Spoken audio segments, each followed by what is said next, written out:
Ungalobungus, we're here now. Are we really gonna start it like that? Why not? What, you got a better idea, Jordan? No, that's why we're gonna keep it. Oh, okay. That's what I thought. So, uh, we are missing Alex today. Big sad. He's on vacation. Big next happy. week we're gonna miss. Next session we're gonna miss Jordan. Then the week after that we're gonna miss Silver. And then the week after that, we're gonna miss everyone because the apocalypse will have happened. But it won't matter because everyone's characters will be dead. Hooray! Hooray! So, last we left off, the Tidebringers had finished their business in the port town of Yangnam in the country of Yanyan, and had left their what will soon certainly be an enemy, Varkan, completely unaware so far that the Wistine ingots he purchased, traded for, and sort of manipulated his way into getting his hands on were actually fake replicas that were not actually made entirely of Wistine and were practically useless for whatever purposes he had in mind. Having left behind the town after paying a brief visit to a taxidermist and their shop, they encountered numerous difficulties across the ocean bordering the Fearlands. First, the ship was swept by tornadoes, then accosted by various creatures, including a floating blood mist cloud that had descended upon the ship, was eventually slain, and the core of which tossed overboard to cause someone else problems another day. With each difficulty thwarted, and your ship in functioning condition, although still damaged from the tornadoes, the ruins of the ancient port town of Namjeon City have come into view. A location where you know the source of the orc ships that have been attacking the Shattered Isles, that were the source of the assault on Liechtenstein Harbor, even, had been manufactured. So, with all that being said, Tidebringers, the world is yours. How would you like to attack the city? I cast We bomb them. We bomb them all. Alright, so what? Do we have cannons or anything? I cast Draevok. 4 silver. Weather. It is currently, we'll say it's currently mid-afternoon. The weather overnight looks like it's going to be somewhat overcast. Heading on to the next day. Might rain, might not. Again, your druidcraft has been a little funky in this place where nature is so corrupted and wrong.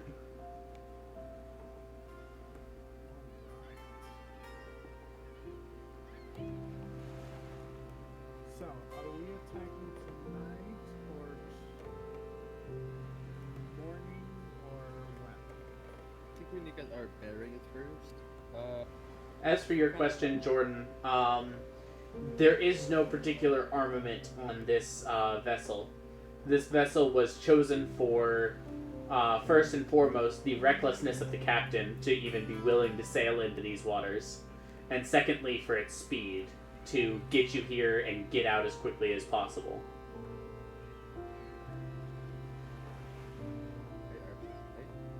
We see any other ships in the water that are coming from Nanjion or something? So far, you haven't seen any other ships.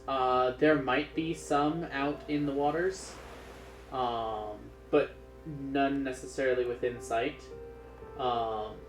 And as you've sort of, the captain has weighed anchor, Captain Ashanti has weighed anchor here, to where the port city of Namjion is just within view. So you feel fairly confident that you haven't been spotted yet.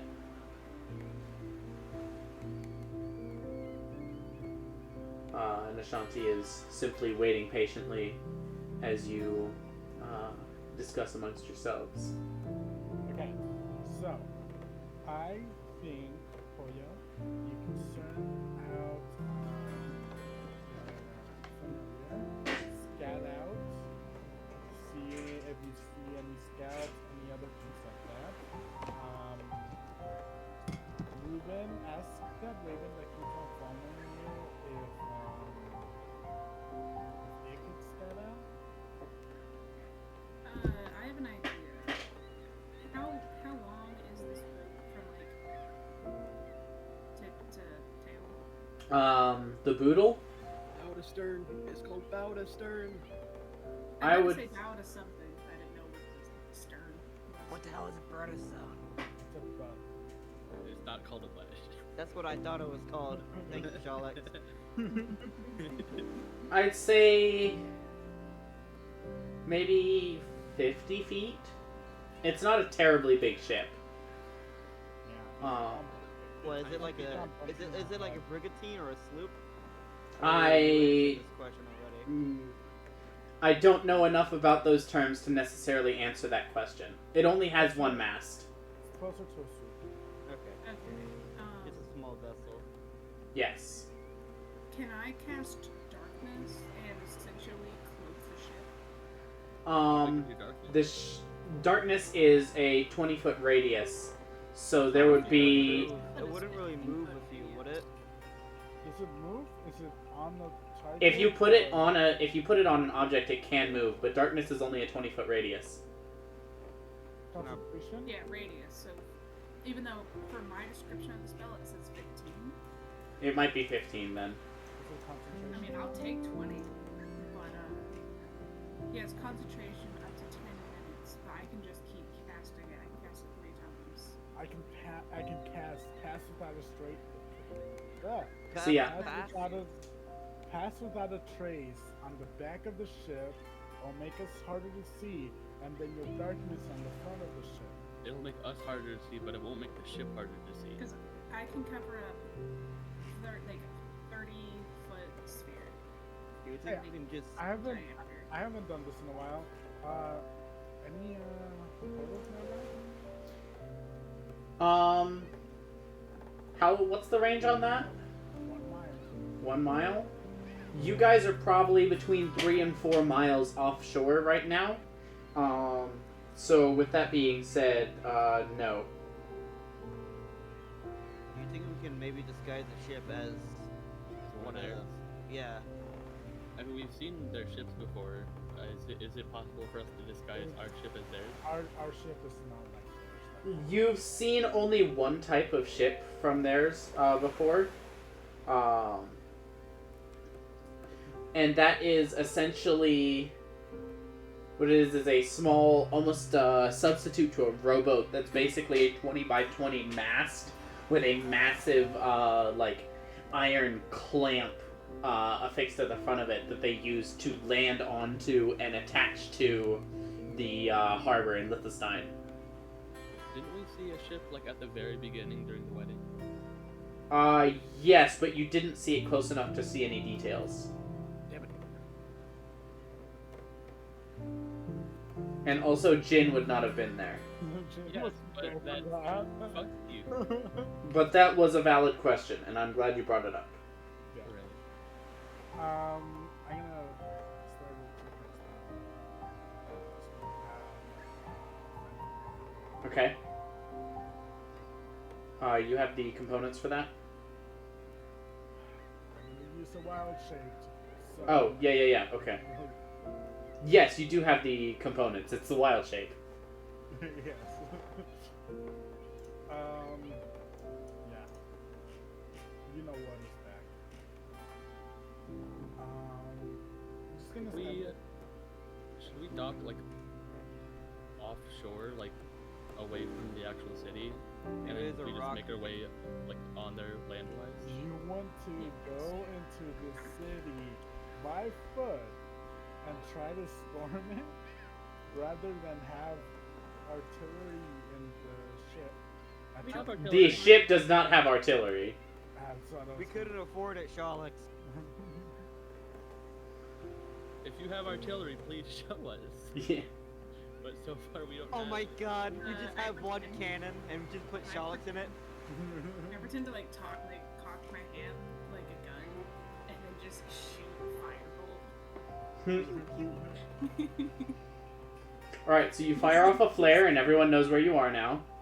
Oh no! Slapped on. I cast darkness. I cast it back on the Tidebringers.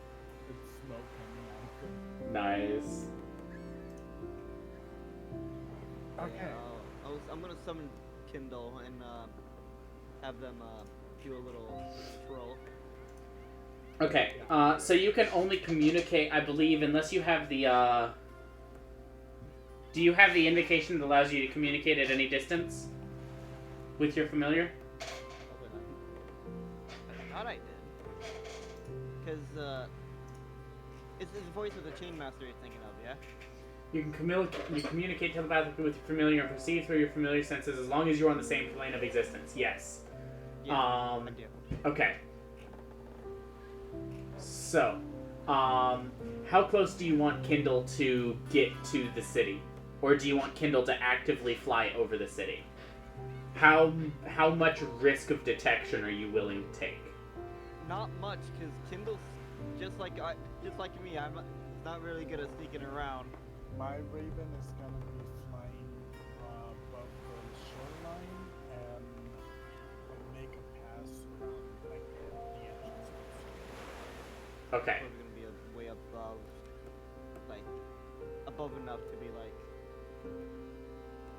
not quite, like, it could probably be mistaken for like a bird or like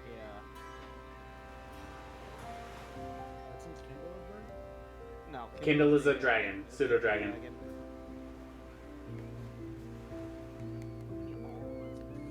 Fuck you, Silver. Dragon. It's cool.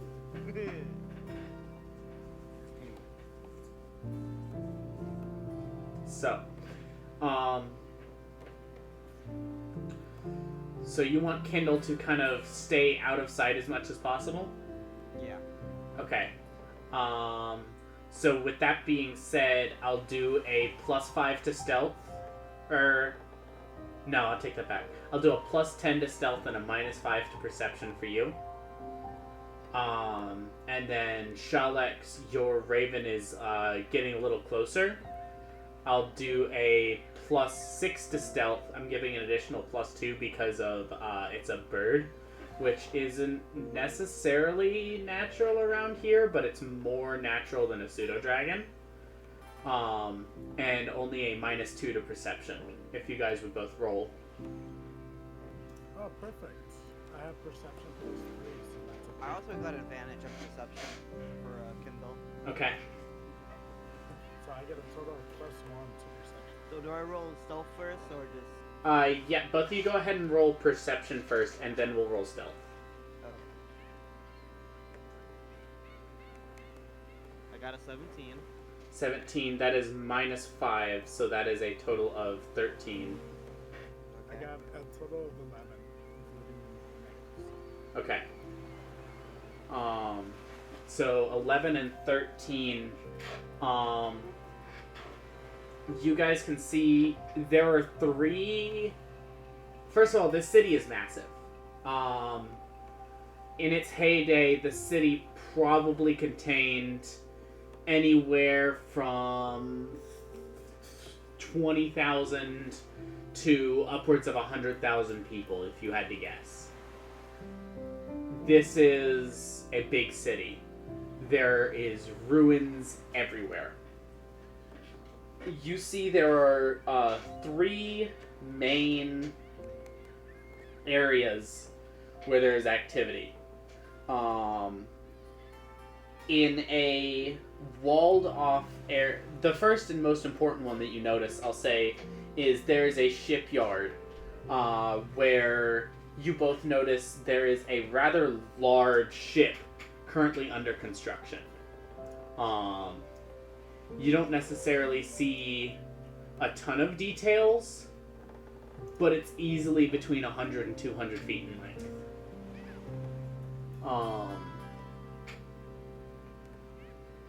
And that is currently actively being built. It seems...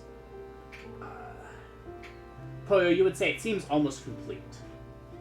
So there's one area of activity. Nearby, but not adjacent, there is a place where the ruins of the buildings are significantly covered in tarps and fabric and tents, and there's small fires lit up in that area.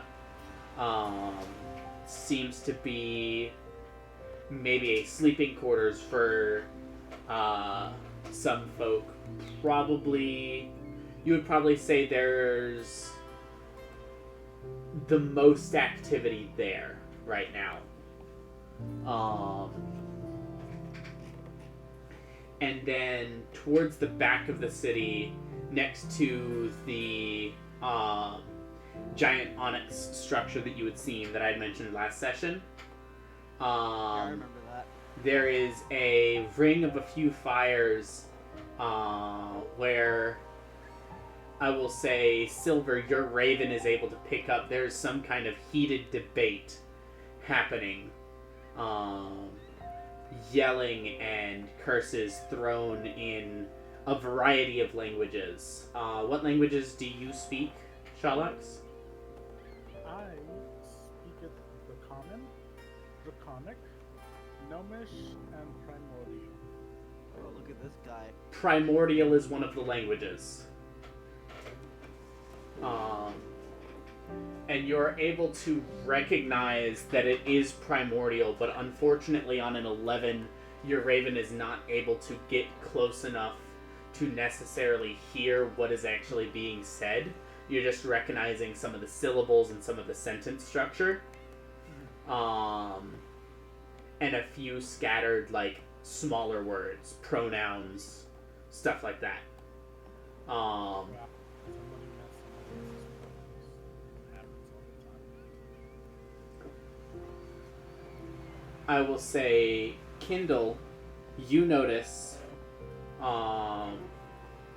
the onyx structure that you had assumed was a mansion sprawling across this hill in the back area, which is nearby to where this campfire is, where this discussion is happening, is not actually a mansion. What it is a coiled mechanical snake. Mechanical snake. Likely...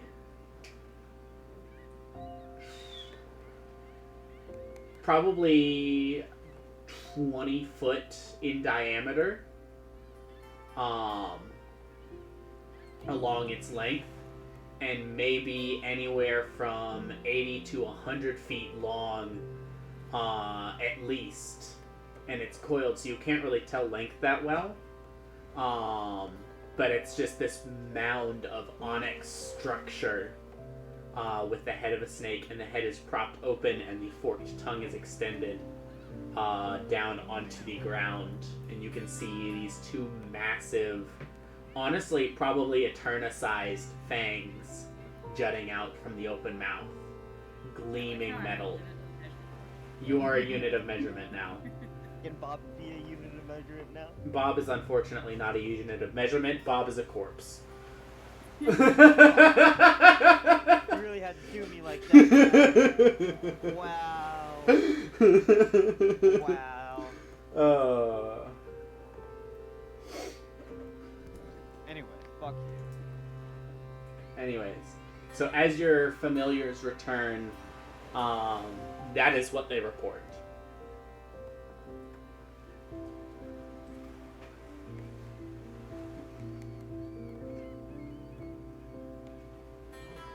Thank you very much, Raven. Now, you know what to do. And I let her spot. Those two. Yep. Ruben just starts like scratching its head. Alright. So, you guys heard our reports. It seems like fairly small city. I'm sure I can take in about 100 of these ogres myself, but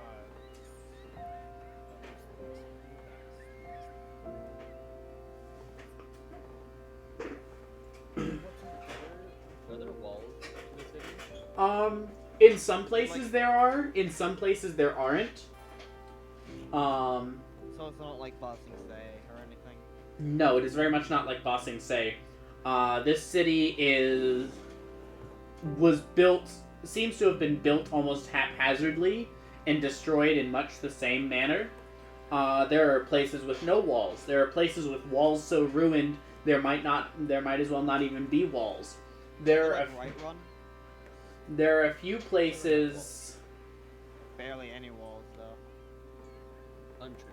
There are a few places where there are walls that appear high and thick and strong. The area where the sort of shanty town of tents is situated has walls around it. But I would say you might have noticed a few gaps in those walls in a few different spots. Those gaps would be deeper into the city. Likely you would guess it would have been one of the more upscale neighborhoods when the city was alive and bustling before the War of Emergence, and had been like walled off like a gated community.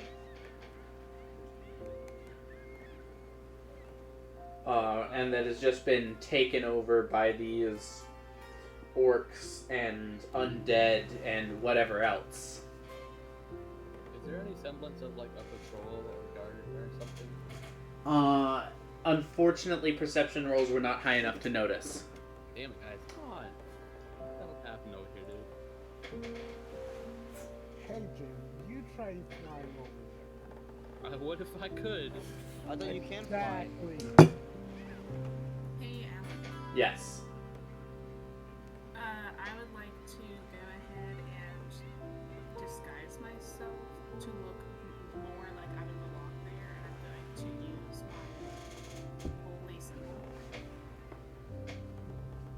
Okay.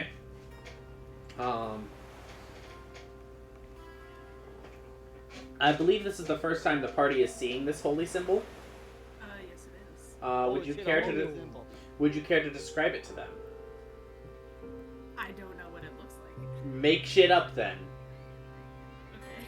Do what seems cool, and whatever you say will likely become canon as long as I also think it seems cool. Cool. So you see Eterna put on this necklace that it has like a metal ring on it, and like so there's metal like a circle, and in the circle is like a hand, like a claw gripping an eye, like the letter I.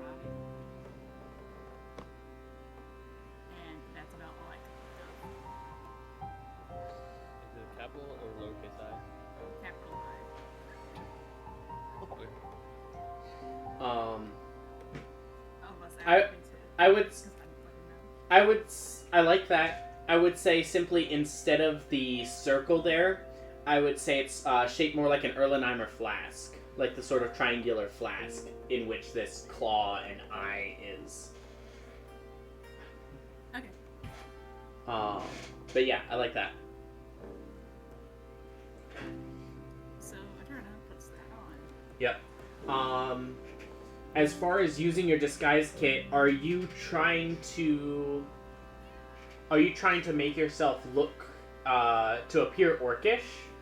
Are you trying to appear undead? Or are you trying to extenuate and enhance the features that you have that connect you to the Shadowfell?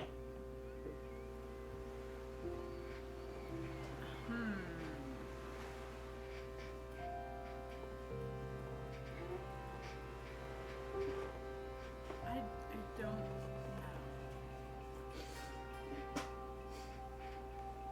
I guess I would like. I will say out of those three, looking like an orc will be the hardest DC. Oh dear. I'm trying to decide if I want to do undead or shadow.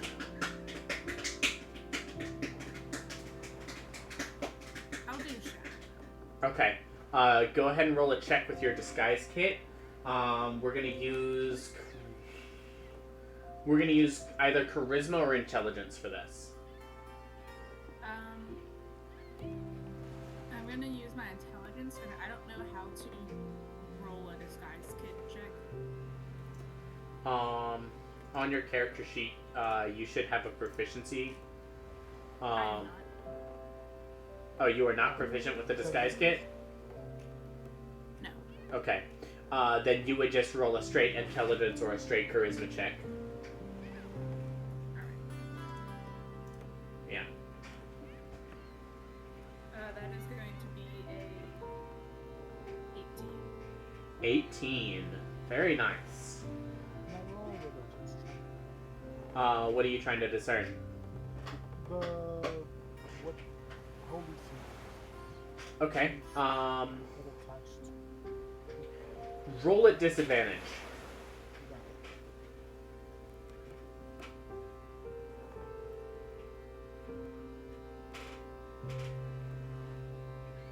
Oh. With a 20,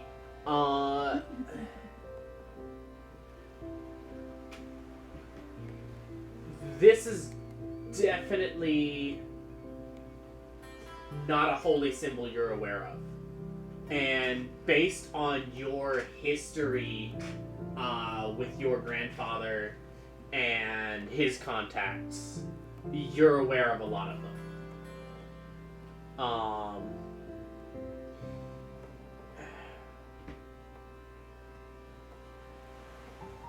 It seems to share some base elements with some symbols that you have picked off of corpses that you've left behind in the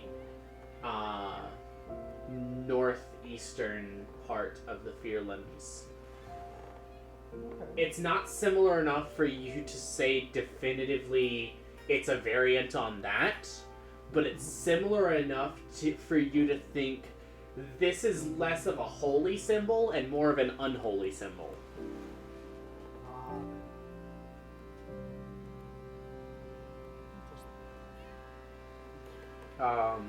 As far as your 18 Eterna, you extenuate the shadows. You darken your fur some. You take bits of putty and add them to your teeth to make them more fang-like and sharper. You add circles and dark war paint across your face. And across your arms you add sort of like just trails of a dark paint to almost look like veins of darkness traveling across your skin.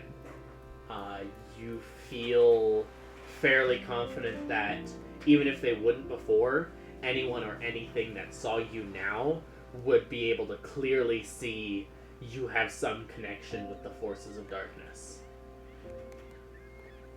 I look sick as hell is what I'm hearing. Yes.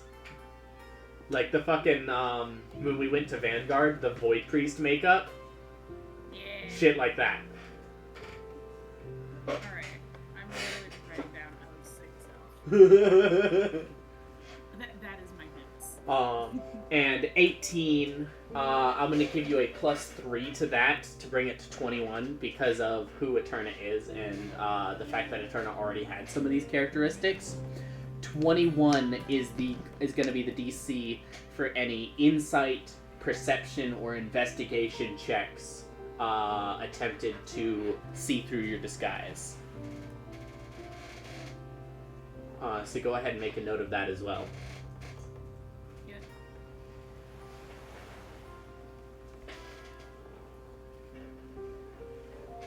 If I could spell.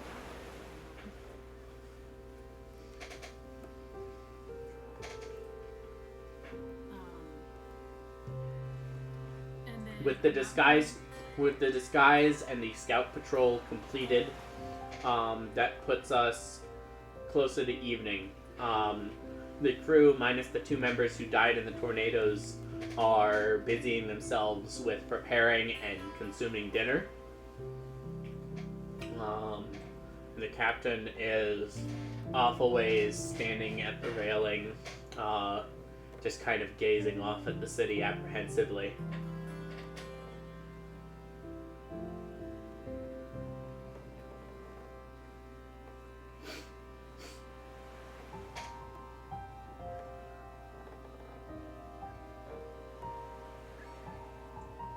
Right, so our plan so far is what? I vote that we don't just charge into the fucking boat. That sounds like a terrible plan. That's how we get ourselves killed. No, we need to bring Even. the boat as close to shore as we can and leave it there and leave a guard there while we infiltrate the city. Do you think we can maybe disguise the boat as like, I don't know, maybe some sort of like supply boat or something? Ship, shit. We don't have that many things to. Captain Shanti kind of turns around, overhearing. We have enough trained members amongst the crew, handpicked for this.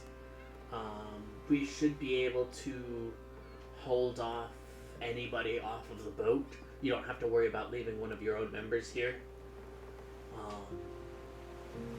And of course, if we land anywhere, we'll cut whatever vegetation exists in this place to disguise it with brambles and branches and muck. You sure? You're not the only one with a few tricks up the sleeve. I like Fair enough. enthusiasm. I like Yeah, yeah, confidence. Man, you should be captain. You know what? You're right. I should be. Congratulations, you're captain. Yay! Life's good. For however long it lasts.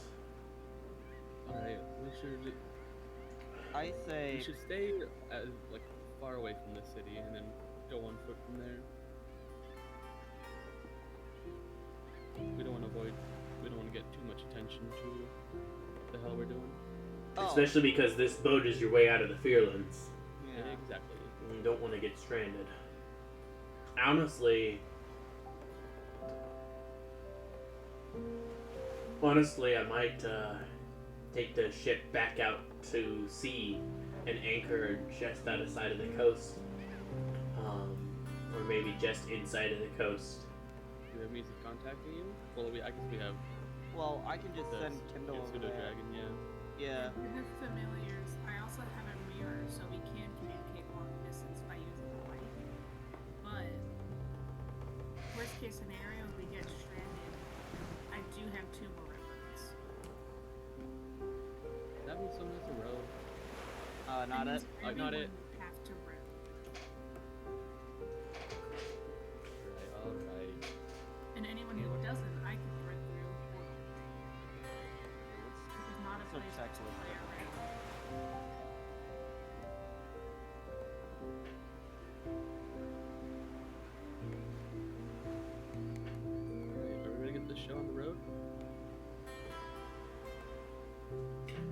roads? Captain Ashanti says, pulling the sail back up. We're out in sea. Come on. Where we're going, we don't have roads. Set sail! And the crew, having finished, up dinner, has left some for you. Fuck yeah. Yeah, food. I feed some to Kindle immediately. And the ship begins slowly moving. Now, are you wanting to go to the northern side or more towards the southern side? Based on what you said, the sort of sleeping area, the shanty town, seems to be on the northern side. Probably don't go over there then. This seems to be the most active, isn't it? I remember. When I looked through Kindle's eyes. Yeah, there was definitely a lot of activity when you looked. We'll go on the southern side then. Okay. Actually,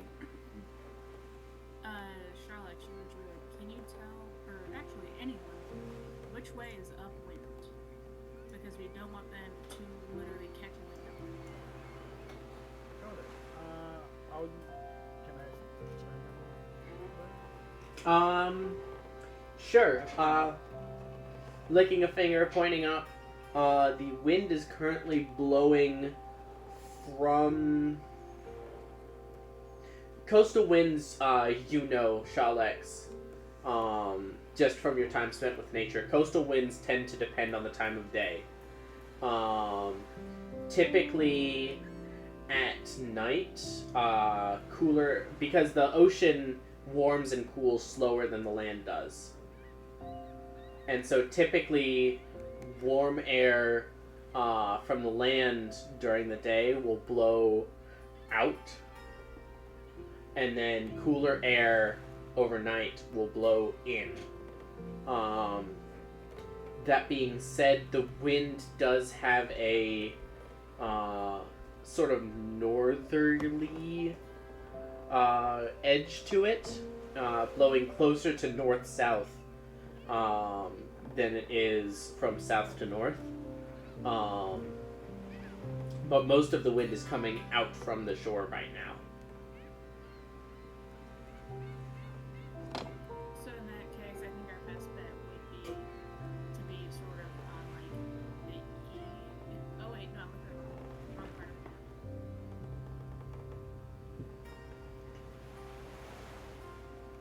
Yeah, right. The more like southeast from the city looks like it'd be better. Yeah, that would put you downwind, so you'd be able to smell them and they wouldn't smell you.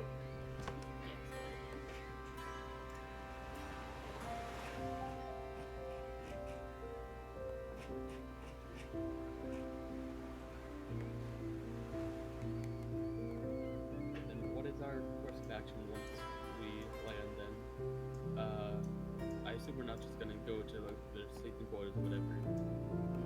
I say our first course of action should probably be open big ship. Yeah. They seem to be very close to finishing. So I say, Not blow that shit up, man. we don't want to. As much as I would like that, I think that might. Maybe. So there's this plan B. Listen, if all. Well, Ashanti kind of glances up. Honestly, probably the worst thing you could do is draw attention to yourselves. How do you see your city without drawing attention to yourself? Quietly. I got it. I'll turn into an orc, and then I'll blow it up, and they'll think I did it, and I'll run away, and I'll change into some other orc. I'll also polymorph into an orc and do the same thing. I'll summon an orc. Hey, Alan. Yes. Whenever, cause like Ursa's been like dismantled and never been on boats. Yes. Can I rebuild her in the shape of a fox instead of a bear? Just to make her a little bit smaller. It's like one of those old toys. To make her look like just to change her size. Yes. Yeah. Yeah, that's fine. Okay. Because we can have her go with the torch and run, and they can't find where she came from. As much as I don't want to sacrifice her, so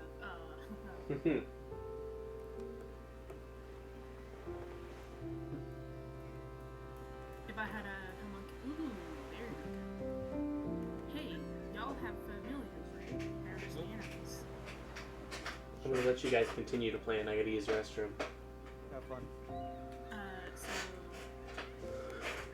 what if we have your animals set it on fire and then we can just de-summon them? So there's literally no proof of where they came from. Well, that's a possibility. I can ask the Legion to do that. But I don't have control over anything else, which is a certain distance. Can your dragon spew fire? It can, but not like enough to probably catch them in fire. But Isn't that how fire works, though? well, it's only like a spark. Also, my finger can't really attack. I'm sure they can. It just won't do much. No, Legion, attack. I see. Everything is dead now. Yeah, I do. Okay. Back. Everyone's dead. Oh, nice. Yeah, we killed everyone. No, I could, Raven dead. if I gave your dragon a lantern that was full of oil and already lit, I could just dropped you it can onto just throw it. Like, Yeah. The thing is, there's going to be a flying lantern. the thing is, The thing is, the people in the city will. oh, how adorable! It's just a floating lantern. Oh, look at that! Oh, look at it dropping it right on our boat. Look at how adorable. I don't think that's gonna fly. I mean, Kindle can fly, Jen. Figured to fuck.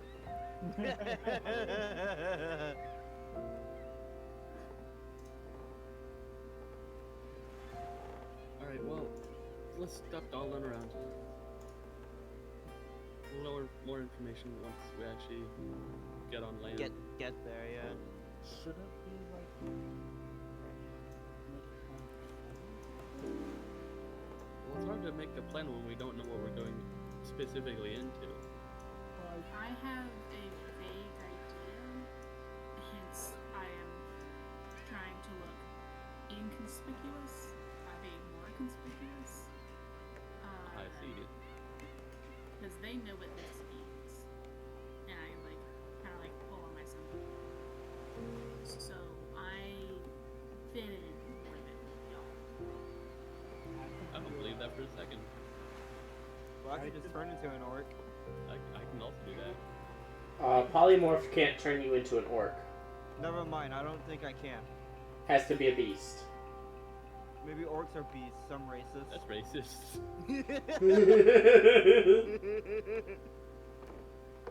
I always have my backup plan. Can And you my just backup plan. an animal then, and just be like a fucking I don't know. Oh, there's not that's many animals smarter.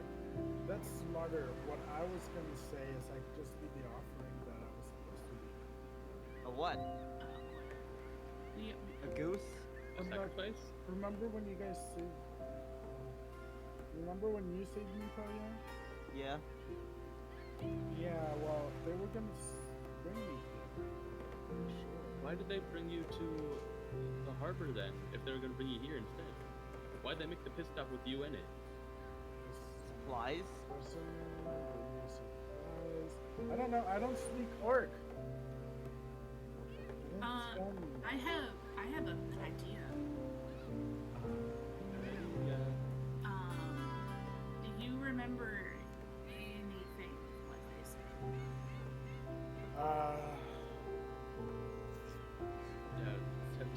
Orcish that you remember them saying? Like, hey Alan, can I do encode thoughts, but use the special thing where I have detect thoughts, so I can, instead of transforming my memories, transform Sherlock's memories. So I can translate the Orcish. You can. Shalix is gonna have to pull up, like, remember a specific memory for you. But yeah. I know the word for blue because they called me blue a lot. So that's why you don't like being called blue. That is not the reason I don't like being called blue. Okay, blue. I dodge. All right. History check? Insight check. Yeah, it would be insight, because you're going through your memories and you're trying to figure out what is the most important memory here. Alright. And you're doing that based on who's around, how are they speaking to each other, trying to find a memory where someone in charge is speaking near you. Yes.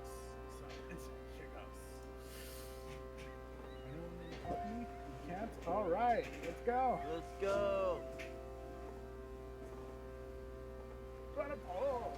24. Eterna, go ahead and spend the spell slot for Detect Thoughts. Yep.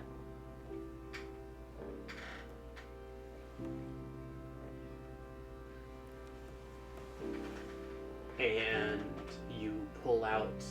You watch as Eterna kind of reaches up to Shalex's temple, and this strand of dark, shimmering blue arcane text just kind of strings out one by one, one symbol by one symbol, as it just pulls out from Shalex's temple into about a 2-foot-long strand that kind of like naturally coils around Eterna's fingers and just intertwines into her hand.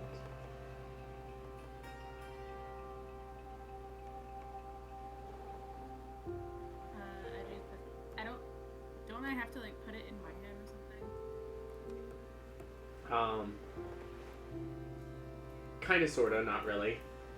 Oh, I don't remember how I did the reading of thoughts. As you kind of are like holding this strand, you kind of flex your hand and the symbol travels up your arm, and this strand of symbols wraps around your head several times over, almost elongating.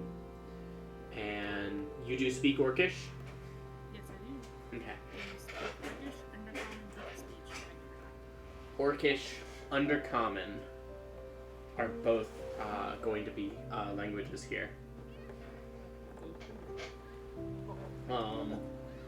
There is also Primordial, which you do not speak, and a language that you are not familiar enough with to identify.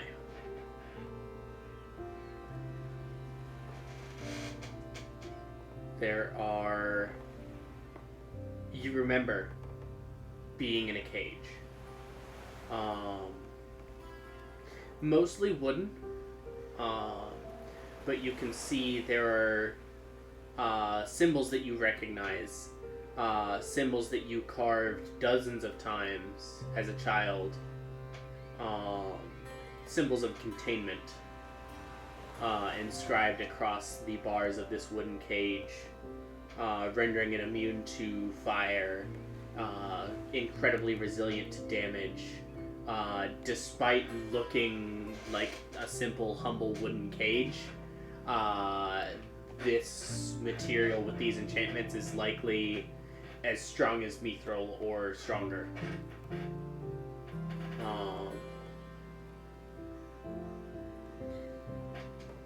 There are a pair of guards, Orcish,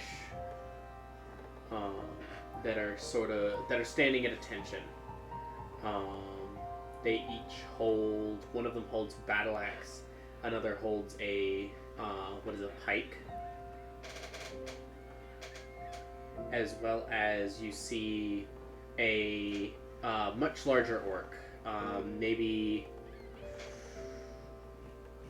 between 9 and 10 feet tall, much larger than you are, and it takes you a second to remember you're in Shalex's body. This is Shalex's memory, so you are not as tall as you remember you are. But in this memory, this large orc,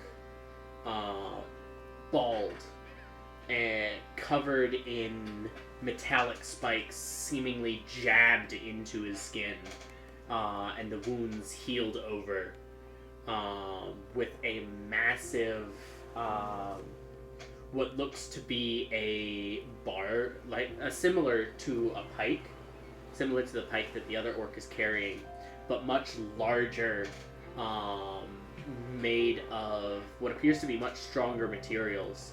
It's much more sophisticated as a weapon, and with a set of barbs behind the spearhead designed to presumably catch and hold on to whatever it stabs. You see this orc speaking to a creature that appears almost human. In fact, you would say he is human if it weren't for the serpentine scales that cover his left hand, that you can see just barely visible underneath his long flowing black robes, accented with hints of green and with the gentle clatter of potion bottles rattling against each other within. This other creature speaks in this language that you don't even know enough to recognize. And the spiked orc replies, "We're well aware that Uthalakai has demands and orders. We are fulfilling them as best as we can. With the subject of the raid on the horizon, many of my men have been commandeered for additional weapons training. In the attempt to get a hold of whatever artifact was found and released this disturbance that Uthalakai noticed." Again, speech, this time in Undercommon, from the serpent-like hooded human. "This is well and good, but we both know what happens when Uthalaki's demands aren't met. I'm simply here to ensure that you know the consequences for failure. Excuses are punished doubly. I am aware. Tell yourself and whoever is of importance that as soon as I have my men back, I will finish the Longstrider."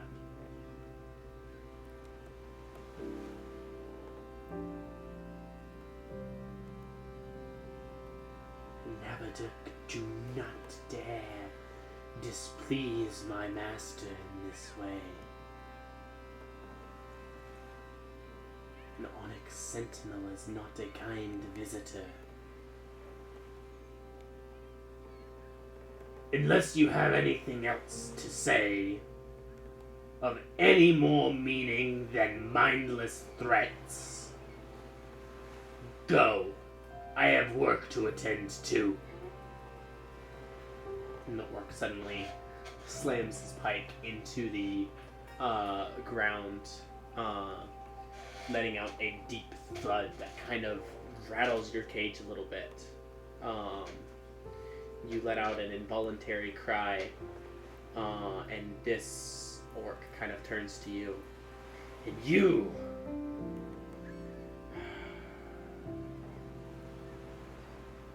You'll be coming with us. A sacrifice as valuable as you can't be left unattended for too long. Gods know Draevok would die to get his hands on you.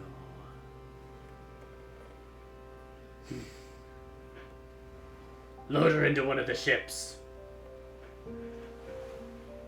The two orcs, side by side, kind of nod. Aye, sir! And begin to lift your cage as the memory fades.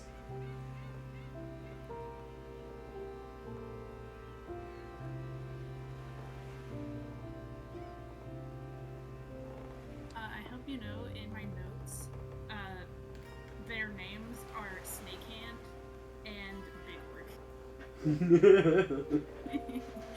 These are their names now. I also don't think I spelled Grapnak right, but I don't think I would know how to spell it anyways.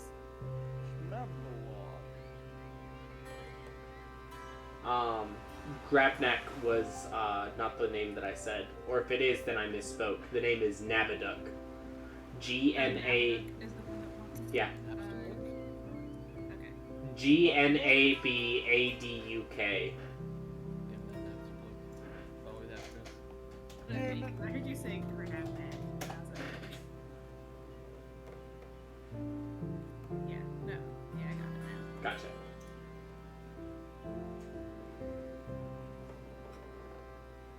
So, that is what you see and experience, Eterna.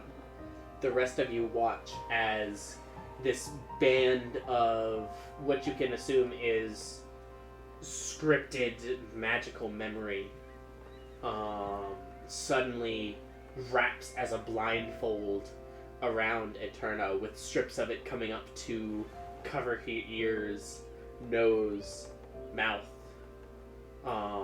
and a single strip reaching down the neck, across the chin, down the neck, and down to where the heart would be, assuming Eterna has one.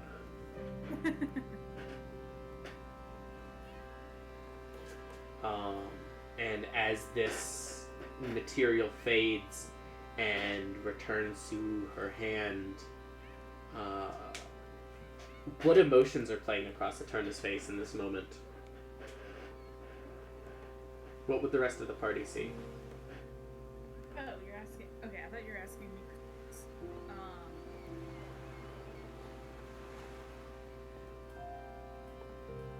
Mainly, like, very little expression, and then confusion.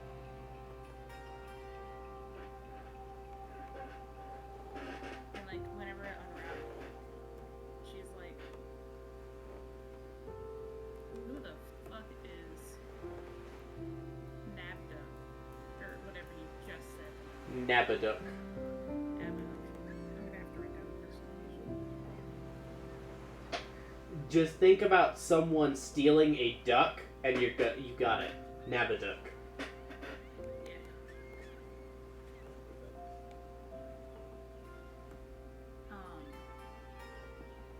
Also, you said there was a giant snake that was black in the sea. Yes, that is something that was noticed by the scouts earlier.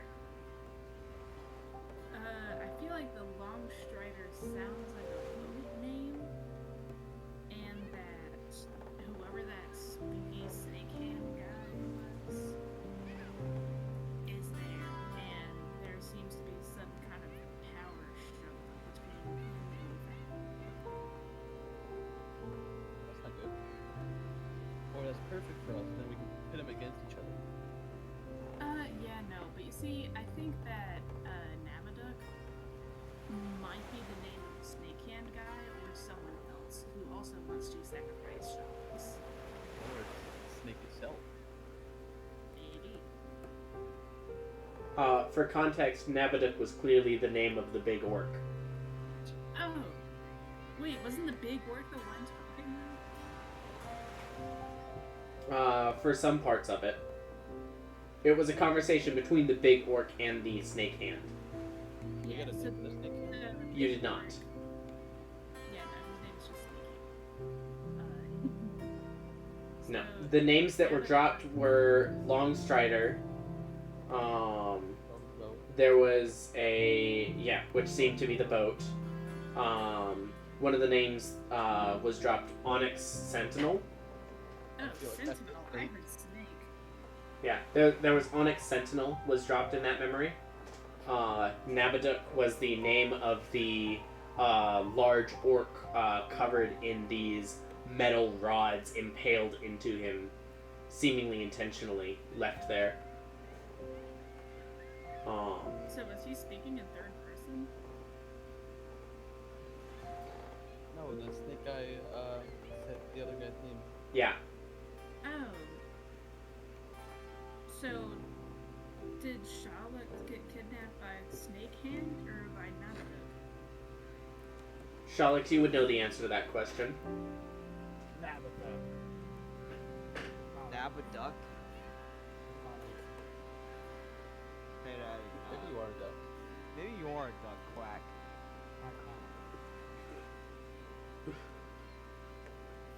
That's silly. So, Nabaduk is the one that wanted Charlotte. Yes. Nabaduk was the one that ordered Shalex be put on a boat to not be let out of his sight. Okay, so he was talking in third person at the end.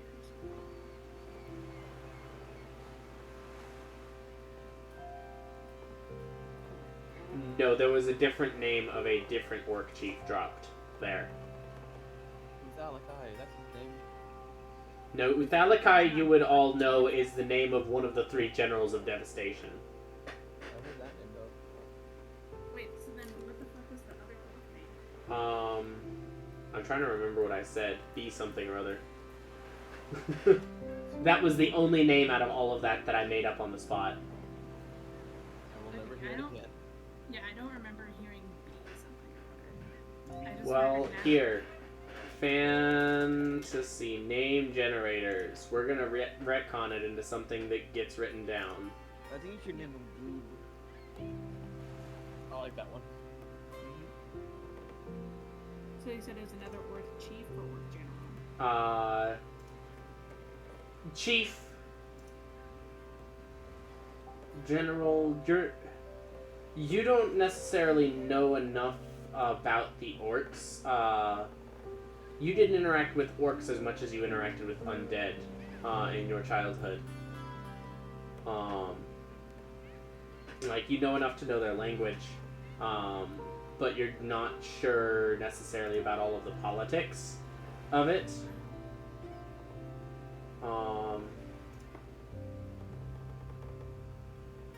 There's a good name. It's like a fucking breeze can't explode, so I don't know. His new name is on a random napkin. Bugdarash. Bug.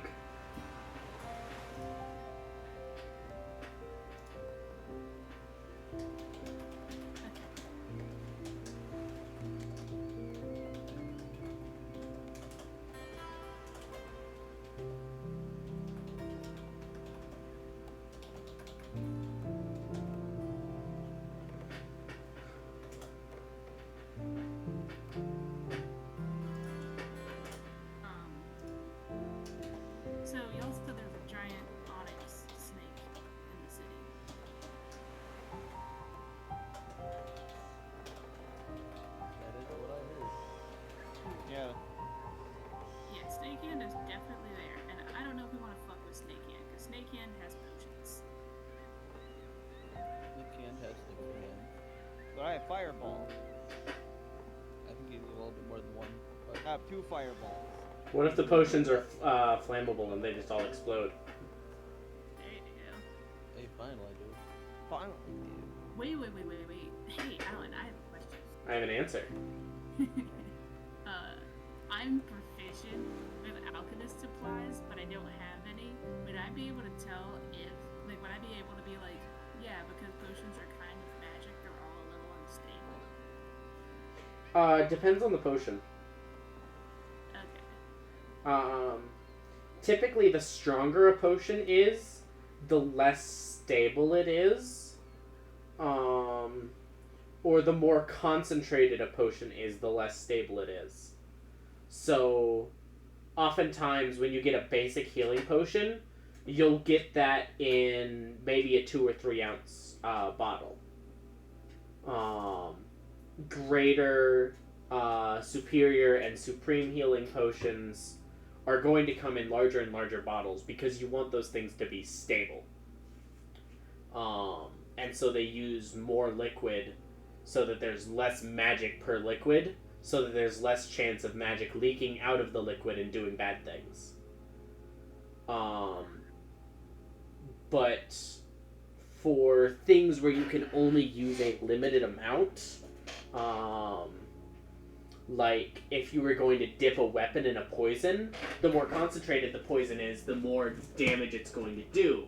But if it's a magical poison, also the less stable it'll be. There's also generally a limit to how much a character can drink in 4 to 5 seconds. And so there's a limit on how big a healing potion can reasonably get. I'd say around like 6 ounces. Yeah. As well as for other benefit potions that you would want to consume at a moment's notice. But for some potions that you could consume a minute or 10 minutes or half an hour beforehand, they're typically made in large quantities. Such that, obviously not too large, but like, that way it's more stable. And how hard it is to carry is also a consideration sometimes.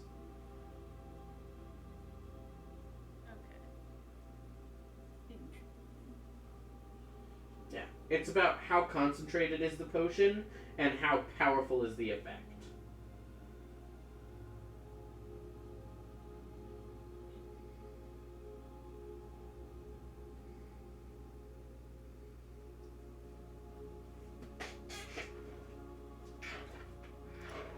Yeah, that answers the question, because I was like, what if they were flammable?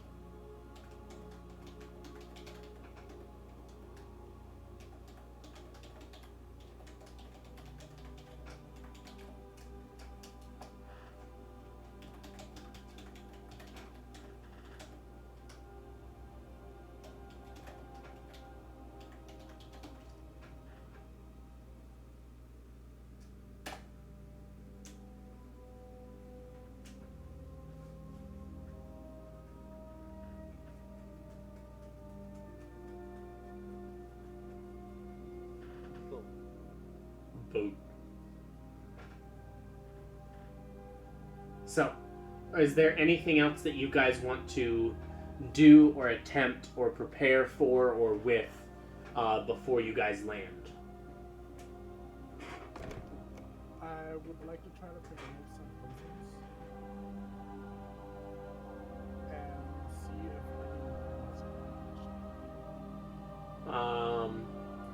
if Mold has not taken root on the ship.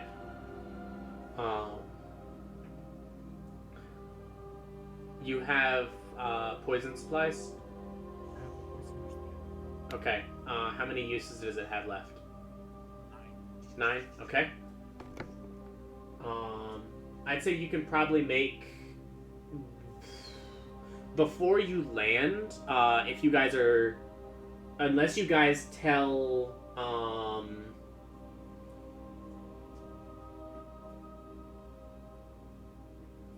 Unless you guys tell the captain to... I lost his name for a moment. Stop. Or, like... slow down. Captain Ashanti. Unless you guys tell Captain Ashanti to stop or slow down, you'll probably only have enough time to attempt 1 dose of poison before you land. But other than the longer you're here, the more likely it is that or more bad things are going to happen, or the more likely it is that you'll be spotted. There's not really time sensitivity right now. Yeah, no, one dose is fine. I'll try and make it. Okay, go ahead and roll the check with your poisoner's kit then. Use dexterity.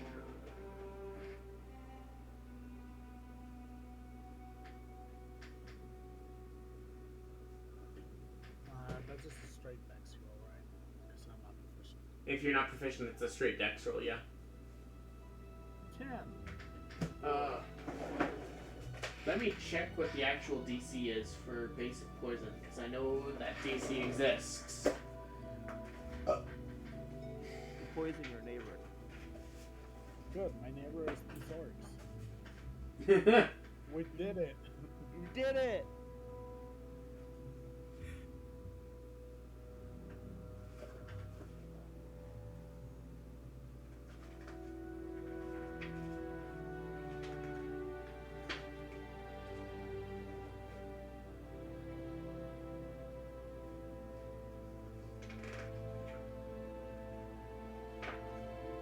This morning, when Princess was moving in, she like her whole family walked in. I was in the middle of brushing my teeth, and I'm just like, "Hi," and she's like, "Oh God, there's a person here." Well, good.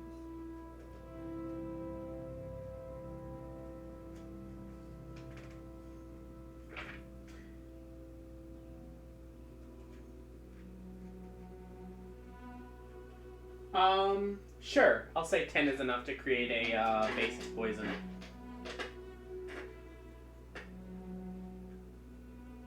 Perfect.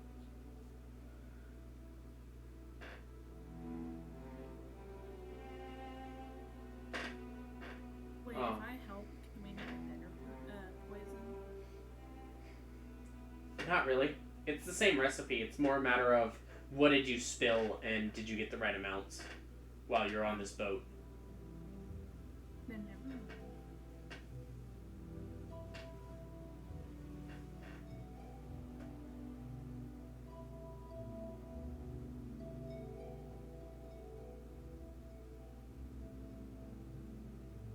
So, was there anything else that anyone wanted to do before they land? Going once? Going twice? Once we land, can I cast False Light? Sure. How long does that last? An hour. Okay. So yeah, it's now probably about dusk.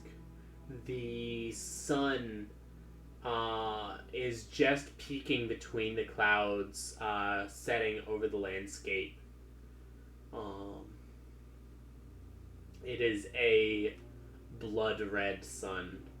The landscape itself here is mostly barren. There are jagged bits of rock. Some trees stand completely petrified, still standing, with blood dripping off of some of the few leaves that still cling to the stony branches. The water here is a murky, dark gray. And the earth itself shares that same grayish coloration. Specks of red denote exposed rocks, or specks of some dark purples are some strange grasses that have been able to survive in this corrupted landscape. There is plenty of cover in the little inlet that Captain Ashanti finds to stash the boat away in, behind what is a rather large outcropping of rock that looks hauntingly like a canine tooth, sticking up from the ground. But as you all disembark, Captain Ashanti wishes you good luck, and the boat begins to silently slip out back to sea.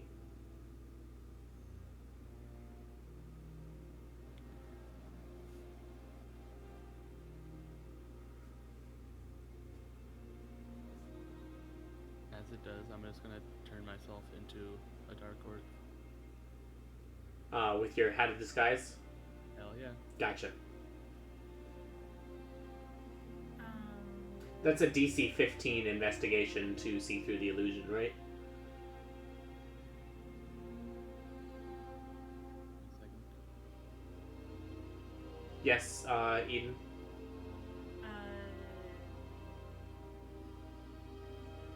I assume that now the necklace is active. The necklace does begin to hum quietly beneath your shirt. What would my spell save DC be if I'm not a spellcaster? Let's see. You're a rogue. Calculate it with your dex. 8 plus dex plus proficiency. 14. Okay. So, here, let me take notes here then.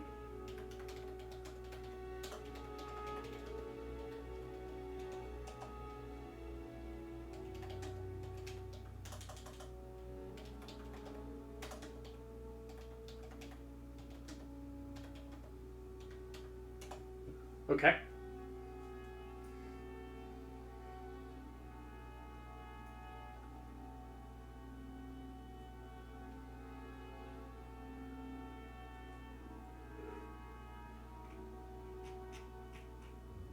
So, what are you guys up to? Do we want to camp out here for the night and then head into the city, or head now?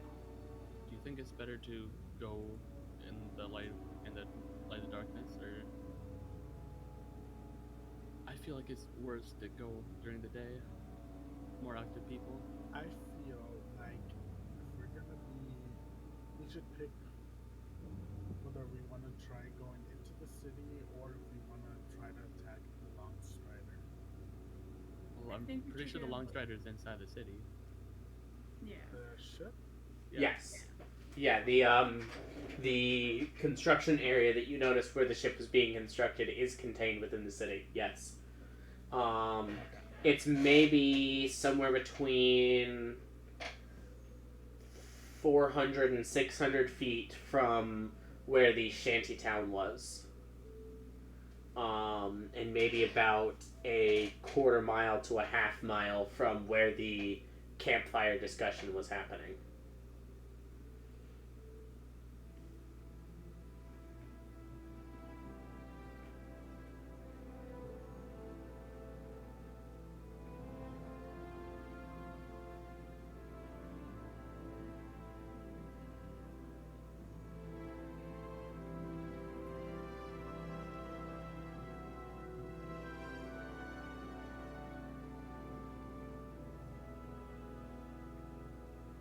It has now been several hours since your scouting mission.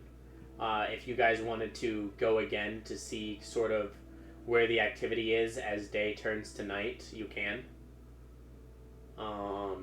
Otherwise, it's maybe about half hour's trek to where the Long Strider is currently being built. Yeah. Sherlock, if you want to do Path Without a Trace, so we can keep on moving forward, then we'll just stay off the road. Yeah, no problem.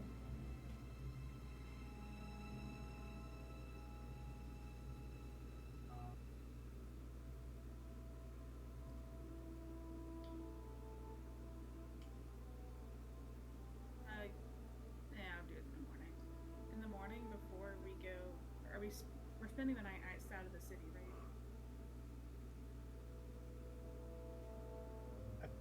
Are we spending the night here? I thought we were gonna do this all.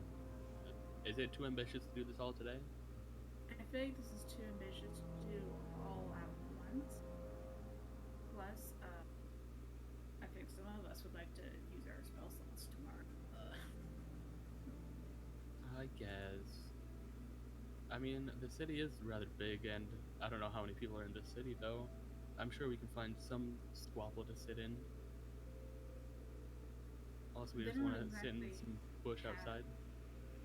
I would say they don't exactly have inns here. No, I'm not saying inns. I'm just saying like a fucking like Abandoned ruined- building. abandoned building or something. We certainly can. I'd honestly feel. I don't know if I feel safer inside or outside, to be honest.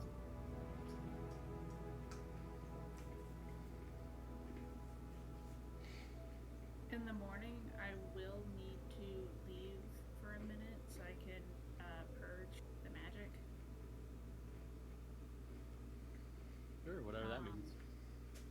Remember how I told you about how this brooch is cursed? Oh yeah. And then if it gets too cursed, it's gonna kill us all. Yes. I see.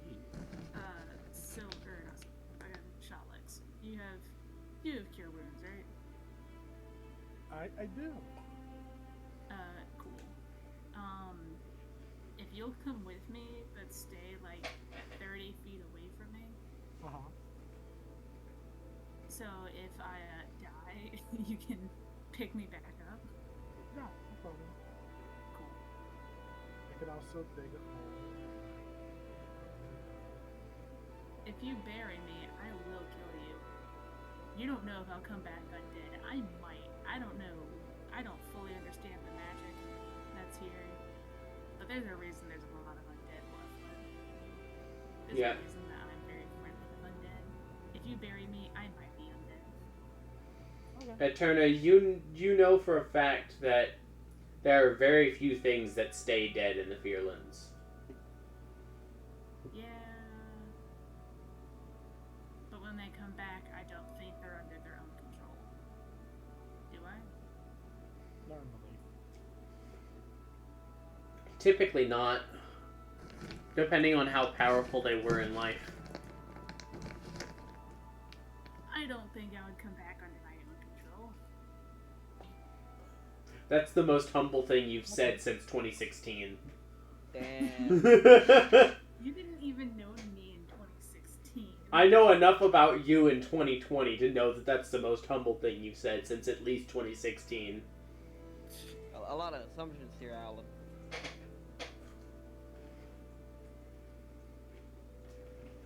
So yeah, no, I would have been 14. I don't think that. But that's a time for a different talk. Yeah.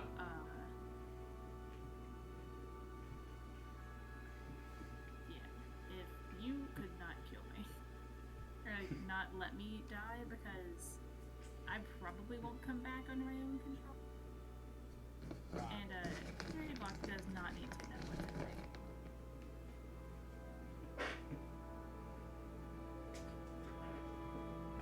Okay. Which, by the way, don't be sus in town.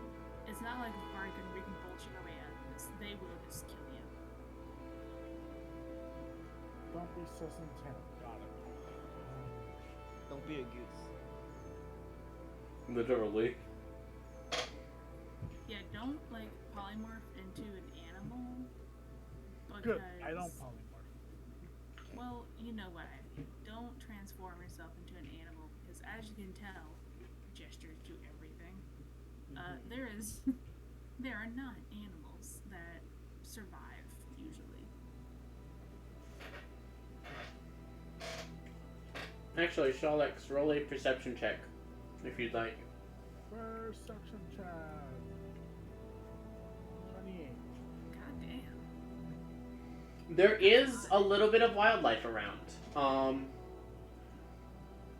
Hidden in some of the scattered petrified trees, there are a few, what you can tell are not necessarily undead, but corrupted birds. Plumage off color to more easily blend in. Beaks sharpened for eating meat as opposed to trying to consume the very lack of vegetation in this area. There are definitely insects here. There are, I would say you notice there's a small collection of what appear to be river otters. Or at least you notice a river otter den. But you notice there's a distinct red spot around the den. There is wildlife here. There are animals, but they are...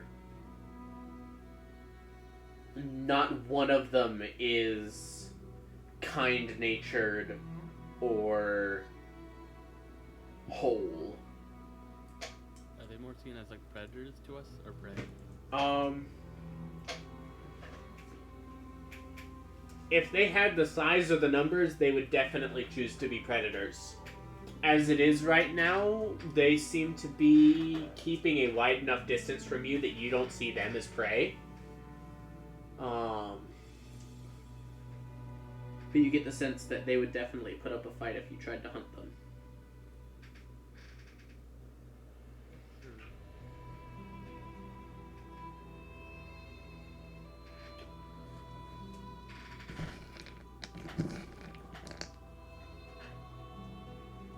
And like I said, there are grasses in purples and reds, and some of the trees do still have some leaves on them.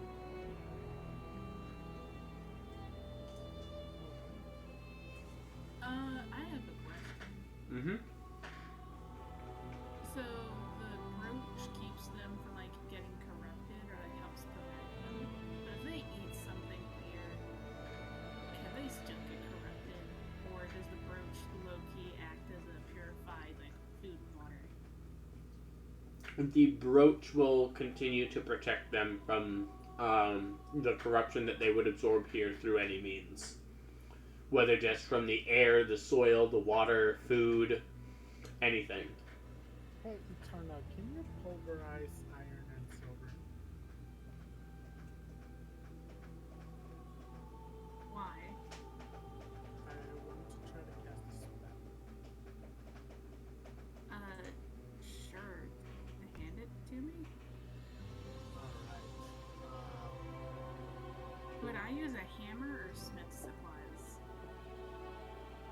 If you have smith's supplies, that's what you would use. Then I have the smith's tools from the Fairyland. Yes.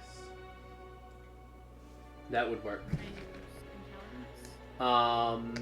No, you would use strength. My strength is shitty.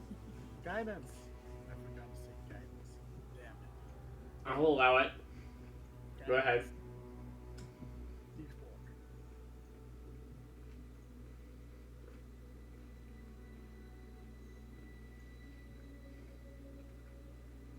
Total 12. Okay. How much iron and silver did you hand her? And or did you have any to begin with? Iron, definitely. But it would have been a shape of a mace. Fair enough. Silver, I was gonna borrow some silver coins. How many silver coins were borrowed? Jin, how many silver coins would you have handed me if I said, hey, hand me some silver coins? I throw all of them at you. Wow. Get all of the silver coins that Jin had. Which is 28.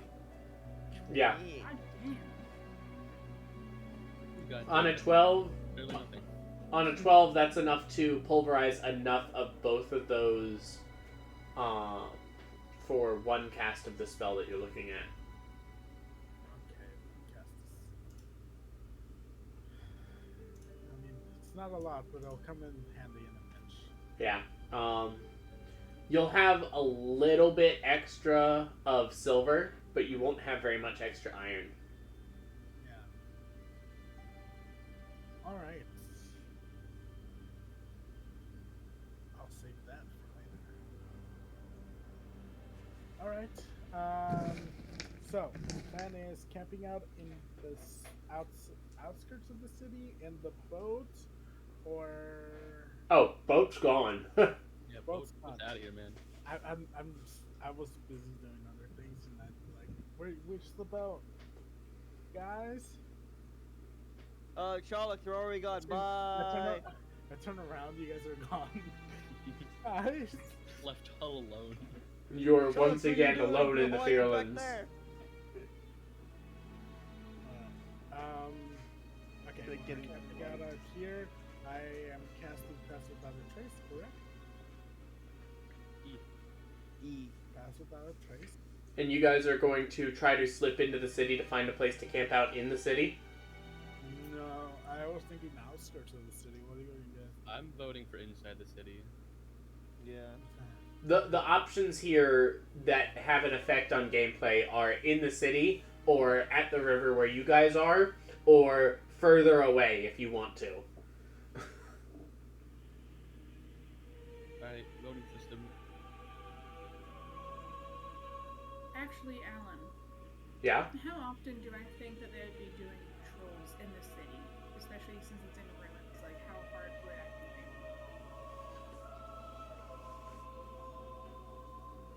thinking? You have never known any place in the Fearlands to not have regular patrols, if only to guard against some of the creatures that exist within this corrupted landscape. One of which you tangled with, the Blood Cloud.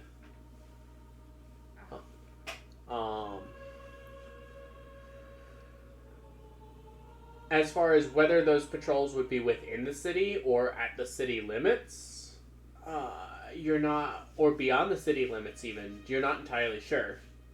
And whether those patrols would be relaxed a little bit or increased based on the presence of the Onyx Sentinel, you're also not sure. I think we should stay outside of the city tonight, but no fire. Oh, that's fine by me, but don't you guys get cold? I look as half of my party, more than half of the party has fur. You know, I think we'll be fine. Alan, how cold is it here? I mean, we're not that far up north. It's not painfully cold. It's definitely not tropical the way the Shattered Isles are. Yeah. And where you were in Yanyan, in the port town of Yangnam, probably would feel like approximately Orlando in terms of climate. Ew. Here you're probably maybe Northern Virginia in terms of climate. But it is winter. So it is definitely cold, but not unbearably so.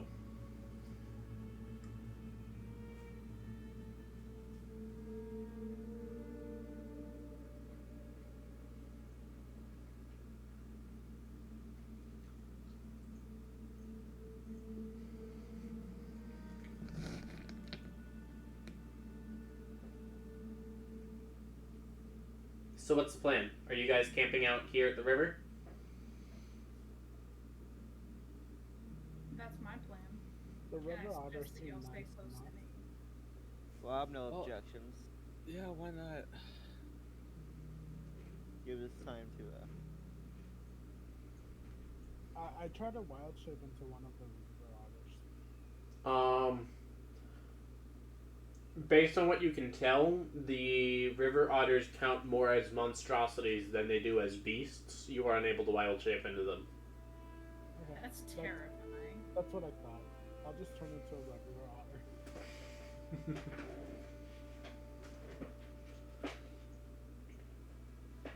As you turn into a regular otter, over the next couple of minutes, you notice a increase in the amount of wildlife in the area around you.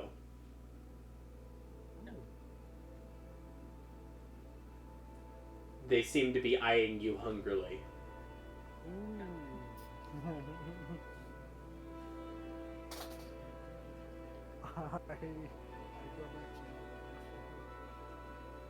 Okay.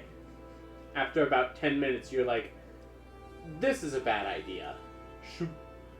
And immediately there's like a a murder of like startled, corrupted crows that just whoosh caws off into the distance in the night. But you guys are setting up camp. You guys can all take long rests. Because of Eterna's pendant, you guys are all within the radius of Eterna's pendant. You do not have to take saves against corruption. And Eterna, go ahead and mark down that your pendant protected 5 people. Which I do believe matters to the pendant. Yeah. Based on the stats that I gave you.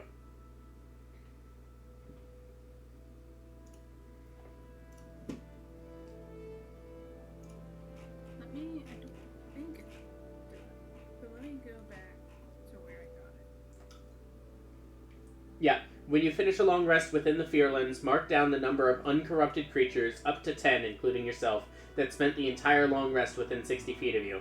Those creatures automatically succeed on any saving throws they make against the Fearlands' corruption until the end of their next long rest. At any time before the end of your next long rest, you may purge the darkness from the brooch. When you do, you and each creature within 30 feet of you, including yourself, must make a Constitution saving throw. On a failed save, a creature takes 1d10 necrotic damage for each creature the brooch protected during the previous long rest, up to 8d10 necrotic damage, and must immediately roll a saving throw against the Fearland's corruption. On a successful save, a creature takes half as much damage and doesn't need to save against the Fearland's corruption. The curse is the brooch can only contain the darkness for so long. If you finish a long rest within the Fearlands and haven't purged the darkness from the brooch within 12 hours of finish that long rest, the darkness bursts out from the brooch as if you had purged it intentionally, and you automatically fail your Constitution saving throw against it. That is now pinned in our DMs. Thank you.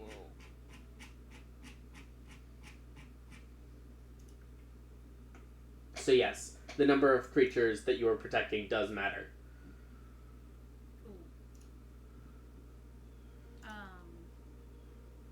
Yeah, once we wake up, we went to sleep.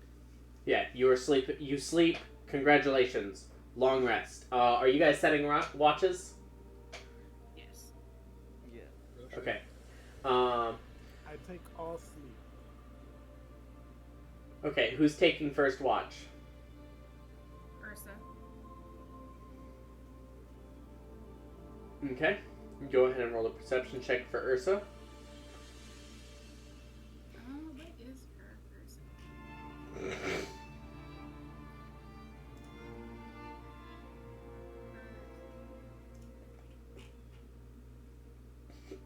What is my perception is Wisdom, yeah.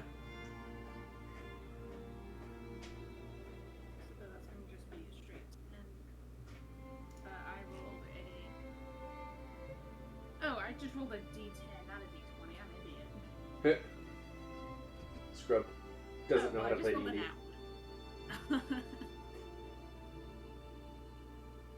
Perfect. As you all fall asleep, none of you are awake enough or knowledgeable enough to see that Ursa begins to, in its new form, Ursa begins to malfunction quietly. And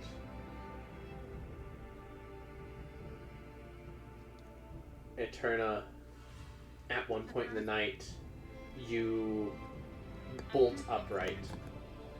You bolt upright, realizing that the connection that you have with Eterna, with the magic, has been unraveled.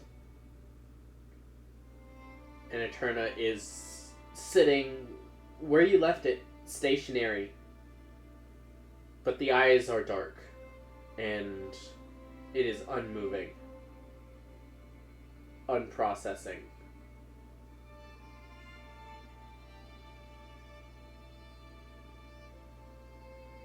I just kind of squint at it and be like, well, I guess I'm taking second watch. And while I'm on watch, I'm gonna reconnect the magic and be like, I fucking hate you. Okay, that will impose disadvantage on your perception check unless someone else wants to help you.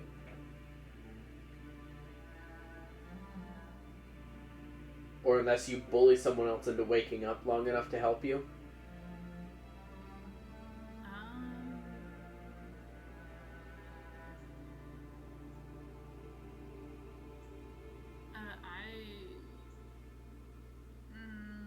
No, familiar's your concentration. I would be like, I wake up Poyo and tell Poyo to get fucking... What's his face? Kindle? I wish I could get Kindle out. You could, if you wanted to. Hey, Poyo, wake up. Yeah.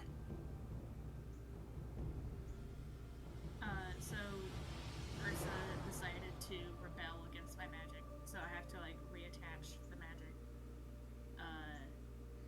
Can you help me keep watch while I fix her?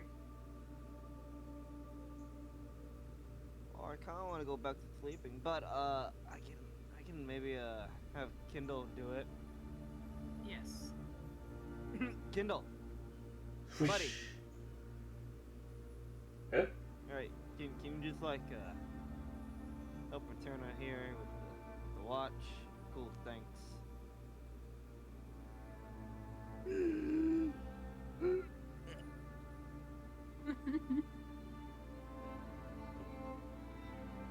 I guess that's what Poyo sounds like when he sleeps. Alright. I was really trying to do a snore, but then I just like sounded like I was trying to grasp for air. You, That's how porcupines do it, man.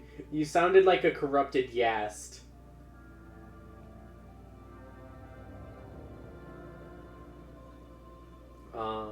Okay, so Eterna then, normal perception roll. Normal perception roll. Good. Should do. That's going to be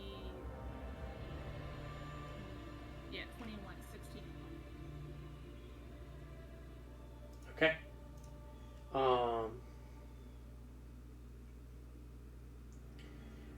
Over the course of the night,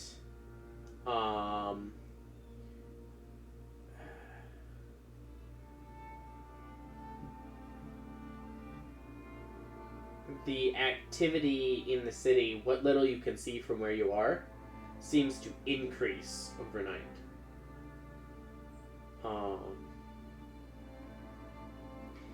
The Onyx Sentinel shifts position at one point. A loud grating sound when it first moves, followed by just a quiet slither that sort of rumbles through your bones from the ground as it moves to a different section of the city. With a 21, you guys are hidden enough here in the riverbank that as Eterna, as you watch a collection of somewhere between 50 and 100 zombies wander idly by under no control or no direct control at the moment, seemingly left idly just meandering across the forsaken plains of the Fearlands. But they do not notice you. It takes the horde maybe half an hour before it is far enough away that you feel safe breathing again.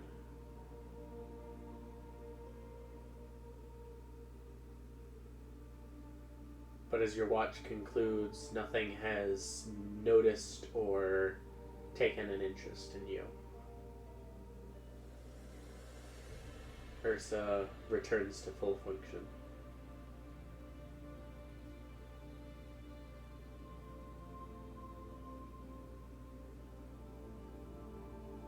I double check that Ursa's working, and I'm just like, oh shit.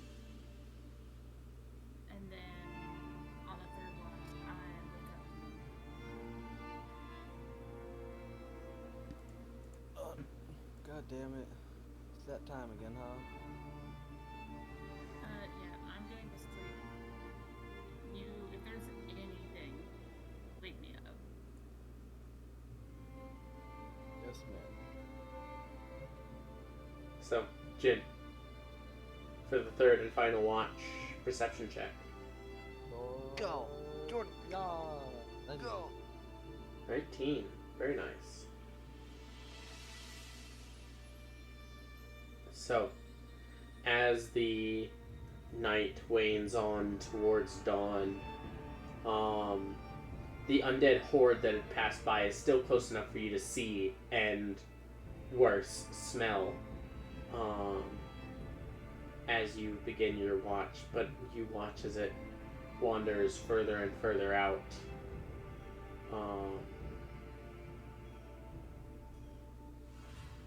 Throughout your watch, you, I will say, pick up on a first dawn patrol from the city. You notice it on the outskirts. A group of about 8, somewhere between 6 and 10 orcs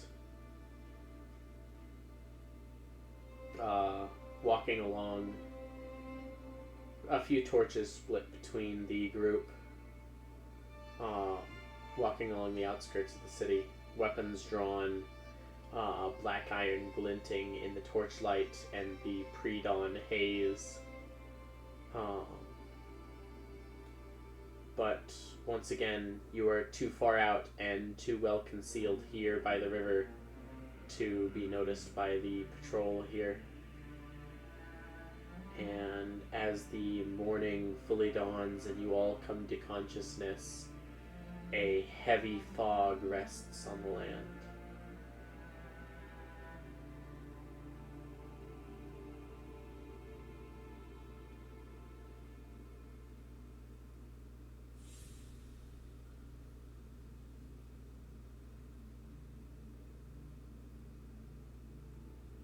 You complete your long rest. Hooray. Yay. The fog currently limits visibility to about 120 feet out. It's heavier than the mist that you had seen conjured at Lithestein. Lithestein Harbor, you could see about 300 feet out. This is about 120 feet. But Shalex, you with your knowledge of nature and with the druid craft that you had cast yesterday, you expect it to burn away completely within the next hour or two, leaving the sky overcast but not necessarily foggy to the point of limiting visibility.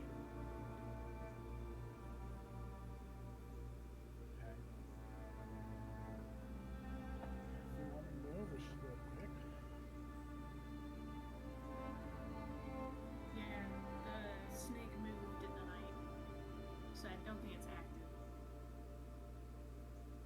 I will note, it moved around the city. It is now currently further away from you than it was before. I failed to mention which direction it actually moved, but it did move further away. So Charlotte, if you and like the rest of the group want to get like 30 feet away from me, I'm gonna like explode real fast. I stand 29 feet away. You do your own decisions.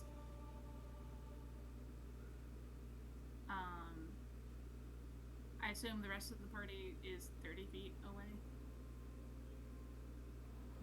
If anyone would like to be within the radius of the explosion when Eterna explodes, please say so now. No, I think I'm good. Okay, Eterna, you're the only one in the radius. Cool. Time to roll 5d10. Where's my other d10?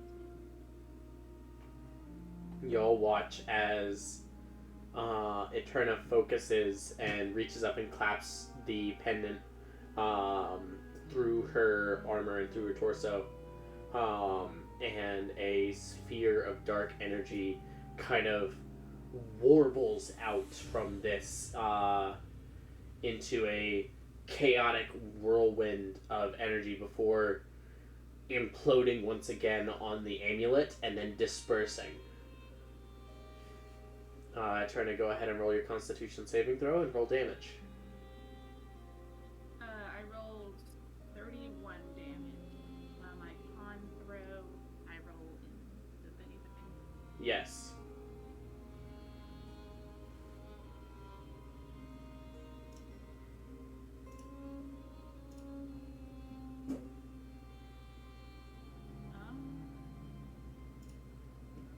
Does that beat your spell save DC? My spell save DC? Yes. No, my spell save DC is 15. Alright, then you fail. You're going to take the full 31 points of damage, and I need a secondary Constitution saving throw against the corruption of the Fearlands. The sword? Is that down? Sword will have the damage, yes. So, 15 damage? Yes. Okay. Is that down? Oh shit, what's 15 minus? 35. And roll again to resist corruption. Yeah. You are not yet affected by the corruption of the Fearlands more than you currently are. Yeah, but it sucks because 2 of my dice rolled 10s, and I was like, I hate you.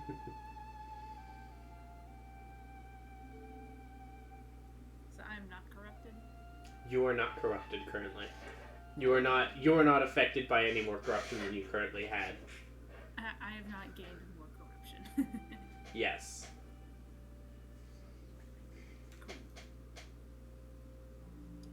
I go back to the group. Cool. And I would appreciate. I will say the fact that you have done this has made a decent amount of noise, so that will make stealth checks getting into the city a little more difficult. For healing with 1 hit, do another one.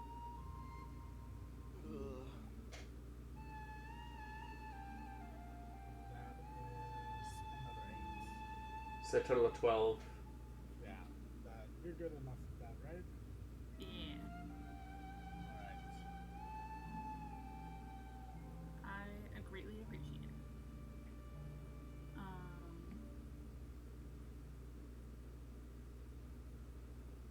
Alright, can you do the passive action still? Yeah. Okay. Then let's do that and go into the city. Alright, we're stealthy. Okay. I'm gonna ask, what is your current destination within the city? Are you heading to where the Longstrider is docked? Are you attempting to go past that to where the shantytown is? Or are you heading towards where you saw the campfire discussion? Yeah, where do we want to go? I mean, honestly, Eterna doesn't want to go anywhere near the snake. And the snake is on the other side of the town by the shantytown, I think. No, the snake would be closest to... The shantytown and the Longstrider are both on this side of town. Oh, okay. The shantytown is further away than the Longstrider, but only by, like I said, 400 to 500 feet. Okay. Ish. The campfire discussion was about quarter mile set back further into the city. So even though the snake that was closest to the campfire moved a good bit, it is still closest to the campfire by association. Okay. Where do y'all think we should go?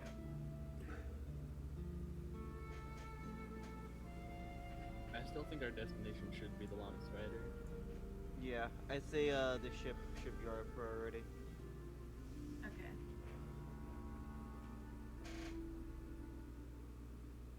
So the Longstrider. I would like everyone to go ahead and make stealth checks, including the pass without a trace. And I would like one person who is helming your attempt to infiltrate the city to roll a stealth check using intelligence instead of dexterity to time everybody's way through the patrols. Yeah, I feel like I should lead. I think I should lead. If you roll intelligence instead of dex for a stealth check, I think I have the highest intelligence. I think Kendall That should would be lead. that would be a +7 for me. It would +7. I have expertise, man. An intelligence. Damn, I was about to say stealth checks? for me it's only a +6. But never mind. I have a +7 to stealth. But to stealth intelligence. Dex. Everyone is doing a stealth dexterity check, and that will If include the someone pass has without a good trace. intelligence. But one person needs to do a stealth intelligence check, and that will not include pass without a trace. And it's very much not polio. I have a 0. And everyone do make sure that your armor will affect the dexterity one, but it will not affect the intelligence one. Okay, I'll take my clothes off then. Got it. I'm taking my leather armor off. Yeah, there you go. Yeah, me and Charlotte are the big brains. That only applies if your armor would apply disadvantage, but I don't think is the case for anybody. I still take off my leather armor. I Okay. still take off my clothes. I've never I taken don't act. a I don't wall. actually. My armor right now is 20. Oh wait, I'll put my eye patch on the other side of the eye. On the other eye. On the other side of the eye. Yeah. Sure. I rolled a 21 for the stealth. For stealth intelligence? For stealth dex. Okay. I'm still waiting on everyone else's stealth dexes. Fuck. Okay. I was just 21. waiting until someone starts the stealth train. I started the stealth train. You sure fucking did. 21, Now. 21, Nat 1. 20. Fuck. Oh shit, in that case I have a 31. Okay. I forgot to add 31, 21, 20. Koya, you should roll for Ruben. Because you still have access to that Oh, sheet, yeah. right? Yeah. Yeah. Go ahead and get that open. 23. Wow. Guys, we all rolled with that. Yeah, you're hilarious. Especially Jin. Look at Jin. Talking about.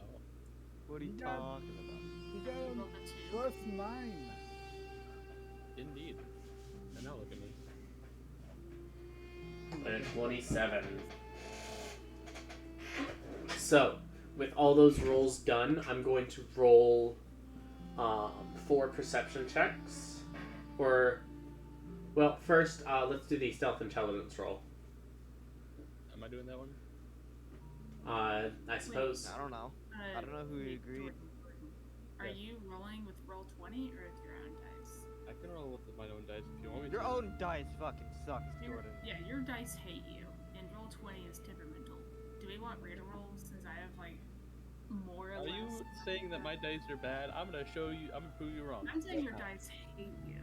I'm Jordan- gonna prove you wrong right Jordan, now. I wanna do it. I wanna do it now. Jordan, when your dice, you didn't you the when we needed your dice the most, it literally failed you. You're twice. testing my dice right now, and I'm putting them on the table right now. You're putting on the No. table on them. Yeah. You're putting on the spot. You're putting gonna it do it. all on the spot. Okay, You- yeah, you Okay. should roll. Okay. Katui. Give me some good. What are some good words that I can do? Abba. Open sesame. Well, I Abba- complimented mine, and now they're mad. So So I shouldn't compliment. I should say they're a bit. Okay. You're such a bitch, dice. That's really rude. I don't think that my dice worked. are mean. Yeah, I don't think that worked as well as I thought it would. Why is that, Jordan? What's the number on the d20? It's a 15 with the d20 being an 8. Total of 15. Okay, in that case, I'm only going to roll 2 perception checks here. But if it works, guys. Yeah, no, because I rolled just to see what would happen, and I rolled in that one. So I was like, God damn.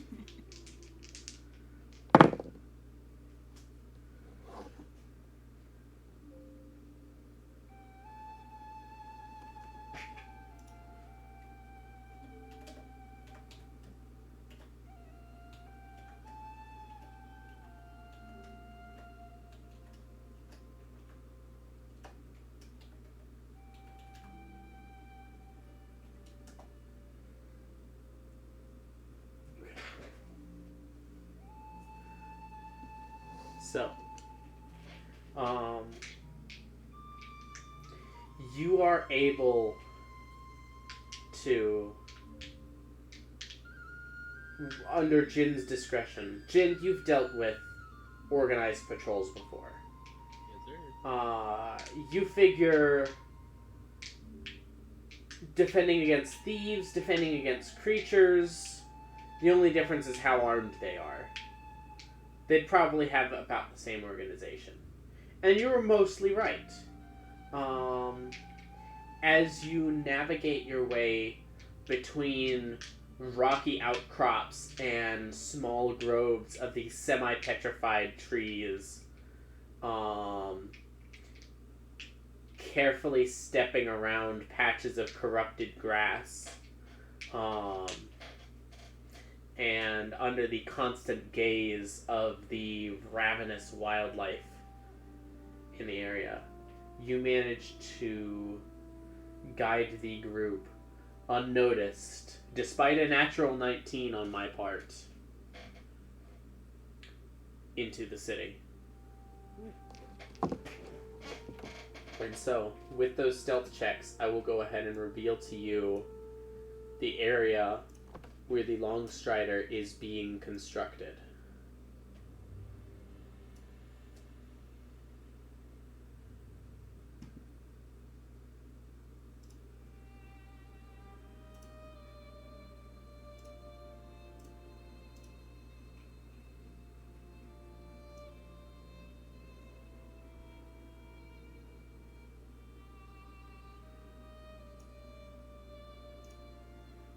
where are we?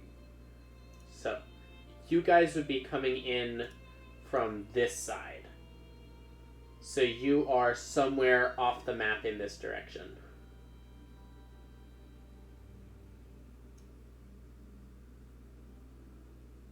You can see there are 4 guards stationed on each side of the docks, as well as a collection of mostly orcish, but with a few undead workers on the ship itself, with one man in the bow of the ship, currently seeming to organize and yell orders, translated by Eterna, helpfully.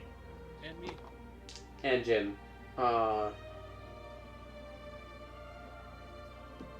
At the various orcs of, "Oi! Careful with that!" Stuff like that.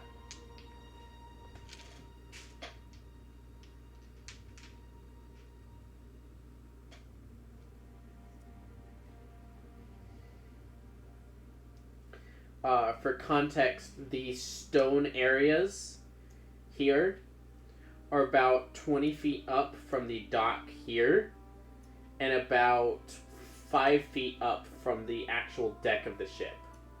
The ship is about, like, the deck of the ship is about 20 feet high off the water. So jumping from there to there is likely the easiest way to get on the ship. And I'll say Is the gangplank? there is not one currently. I will say you notice these down here are probably the closest thing that could be used as a gangplank.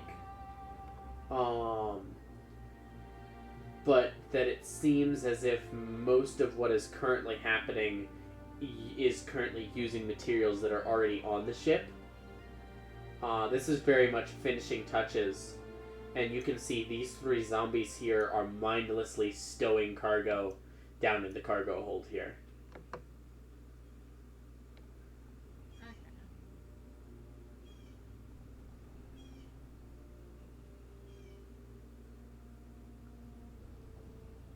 So I have an idea, but I don't think it's a bad one.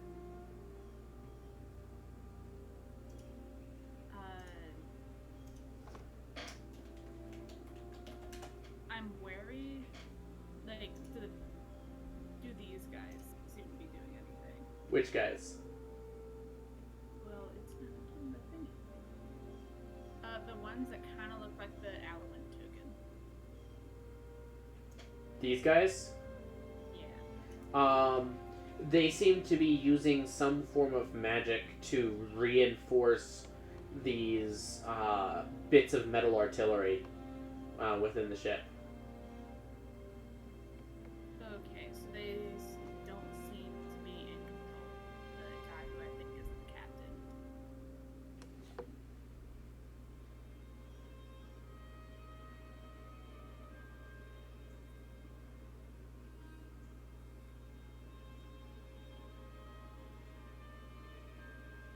And I will note, you specifically know that this guy up here is not Nabaduk from what you can recall from the memory.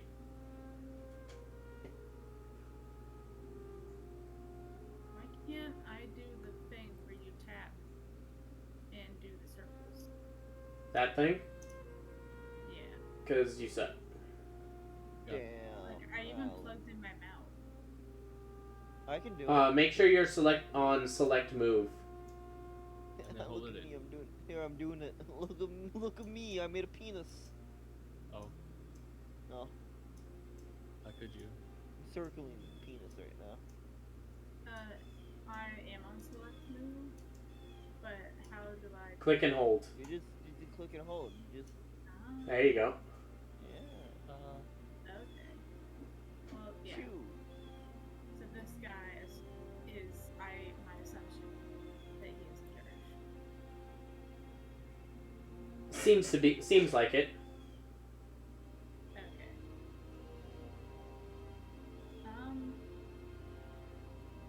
I feel like we would be up near like here.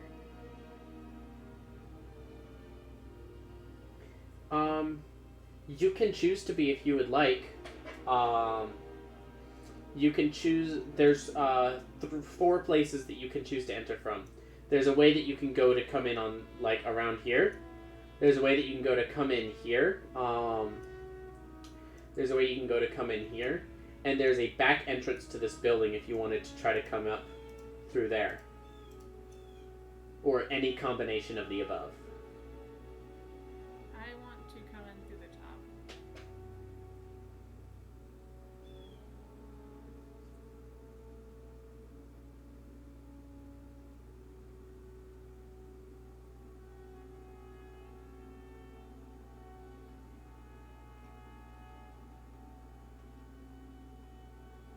Anyone else have any thoughts on the matter? Okay, wait. So why do you want to come in from the top? I want to come into the top because I want to get. Actually, I guess Guess I'm my thinking plan is here to for the get on cover. the boat and charm the captain. But if we come from the bottom there, then we have to walk all the way up and then go over. Yeah. Is there a way we can start like up here on the top here? Yeah, so there's 4 places you can start. You can start here, Here. you can start here, you can start here, and you can start here. Or That's where I any want to start. or any combination of the above. Where do you want to start? I want to Um, start Where? Right Here. up I honestly want to start with like half of us coming from like the Yeah, very that's- bottom one, and then have half of us them coming covered. from the next one. Okay, me starting over here. Okay. I appreciate you putting tokens down, but we're not gonna have tokens yet because this guy's line of sight is much further than the map actually displays. Got it. Um, Could I have ritual cast wolf thing? Sure, that's fine.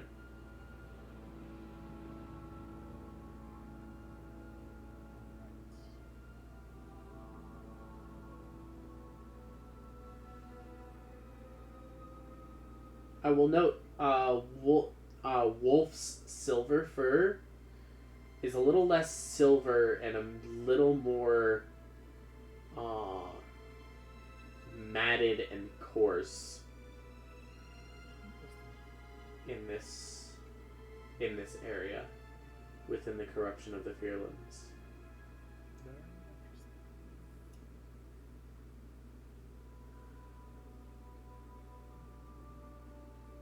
But yeah, I'm gonna start up. Who else is starting up? I want to start down, to be honest. Alright, everyone who's starting up, tokens up here in the water with Eterna. Everyone who's starting down, you can go ahead and set your tokens in this building.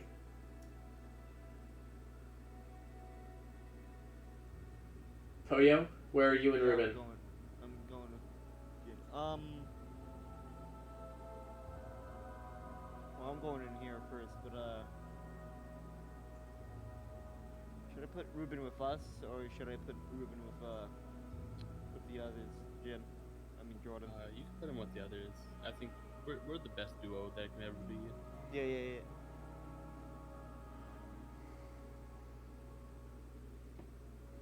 Because my plan was have the top people be like the distraction, and then we're gonna come behind and fucking ace this fool right here. Yeah. We're gonna fucking nuke him. Yeah. Now the And question. then we're just gonna make our way out. The question is, do any of you have any way to communicate silently at a distance? Like a message cantrip? I can wave my hand back and forth. Technically, I can. Cause the only thing I have is Kindle, but I still have to talk through him and shit. Yeah, that's also not instantaneous. The reason I'm asking is I'm asking whether or not you guys are Able to be synchronized. yeah, able to synchronize. Right. Well, I honestly was just gonna go when this guy was like saw stuff going on over there. Yeah. Okay. My action was gonna be based on what this guy does. Oh wait, never mind. I don't have thieves' tools. I do. Man, maybe you Thieves' should've been tools over or here. artisans' tools. Your smith's tools count. Okay. Oh.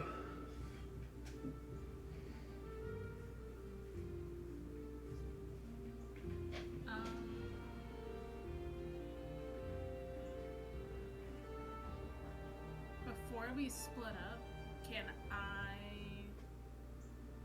like, take a rock and put the message one on it, where I'm like, wait until you can see me, and then I'm gonna count down, and then listen to the thing, so that we are somewhat synchronized. We're in a building. Yeah, they are not gonna. You guys are not gonna have line of sight to each other. Well, shit, never mind then. It was a good try.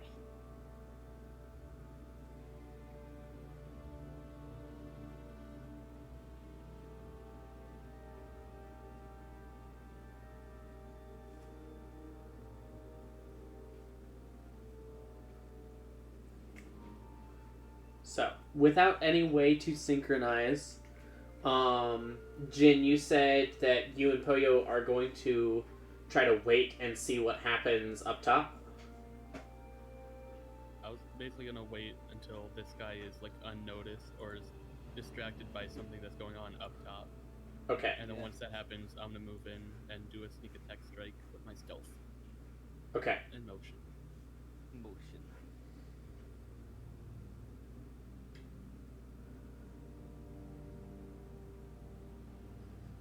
So, with that being said,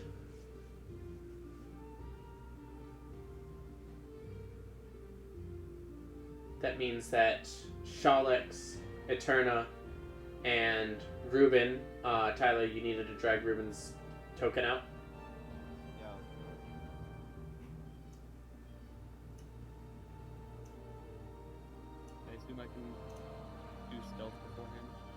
I'm just gonna roll off the stealth that you already rolled.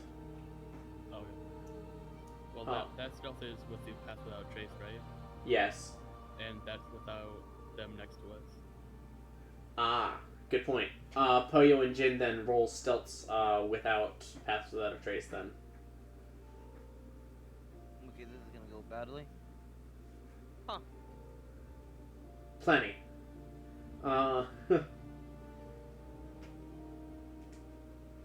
So yeah, you guys will be fine. So here's how this is gonna run down then. Let's all go ahead and roll initiative.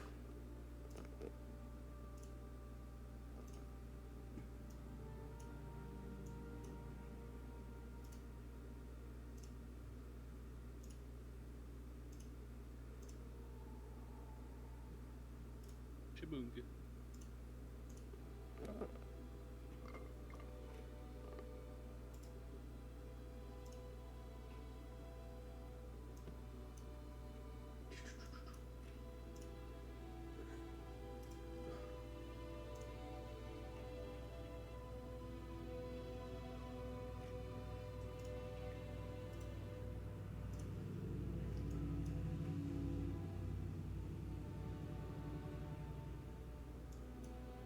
Okay. And Poyo, don't forget to roll for Ruben as well.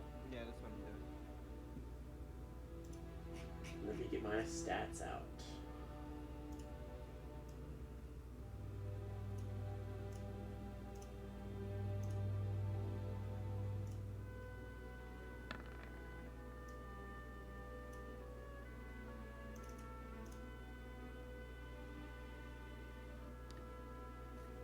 Alan, before we start, can we take a 5-minute break for food? Yeah. Actually, that's a good idea. Let's go ahead and take a break while I get all these initiatives sorted. Huzzah!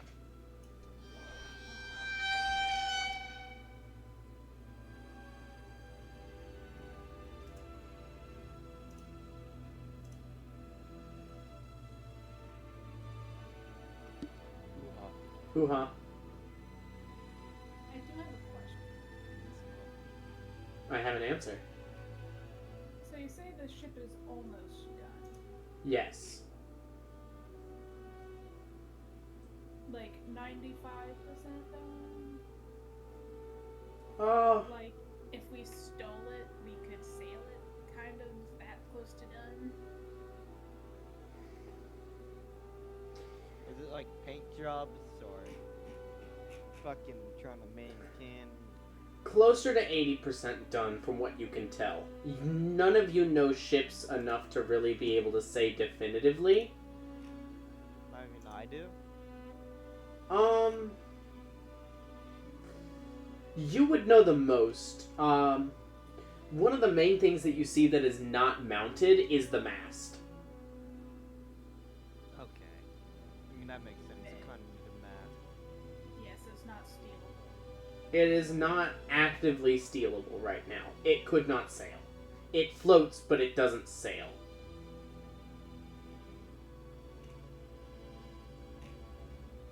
Ooh, can I see it? Is it You guys, I got it. I'll go get the whale. the rope? No, that are fuck that, holding, Sherlock. like- I'm gonna turn you into a whale. Or like, it looks like it has anchors in the water? Or is it being held in place by ropes or by chain? It would likely be chain. Okay.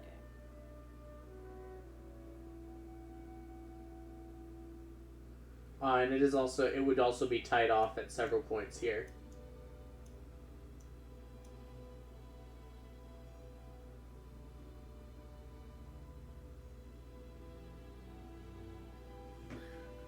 By the way, Shalix, I noticed you rolled initiative for Wolf. You don't do that. That Wolf goes immediately after you.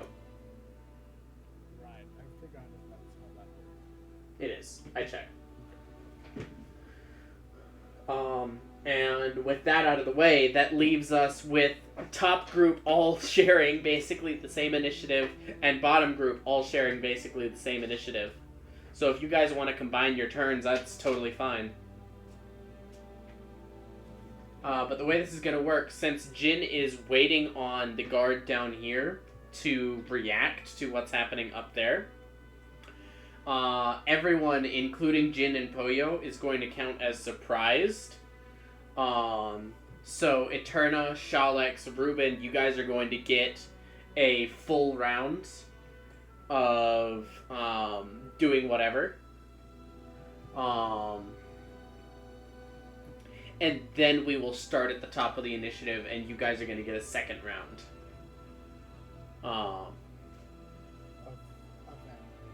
Yes. Since you guys are surprising and also happen to be at the top of the initiative, you guys are going to end up with 2 full turns before anyone else does anything.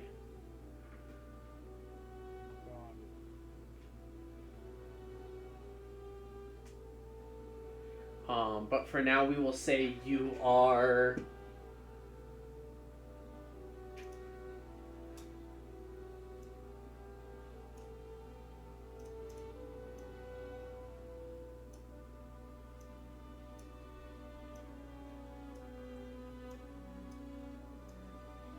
You can organize yourselves in that space however you'd like. But you guys are in like a small side building.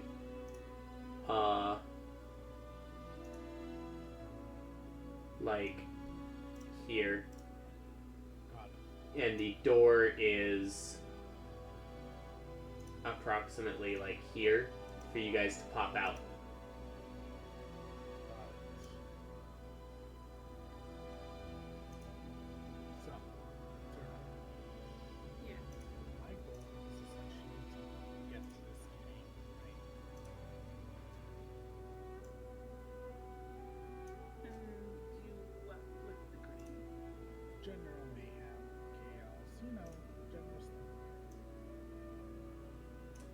Grabbing one of these cannons and then just swinging it. There we go.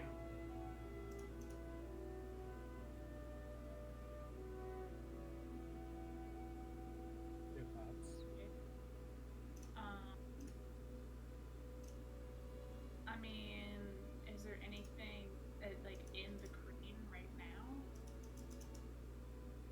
I think they're on a break. No, they're actively working. Nothing is actively being loaded onto the ship with the crane right now. So the crane is inactive, but the workers are definitely not on a break.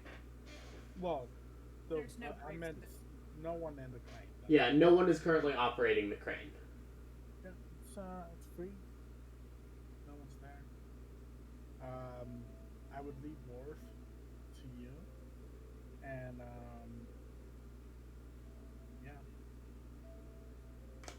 So the wolf will do whatever I tell it to?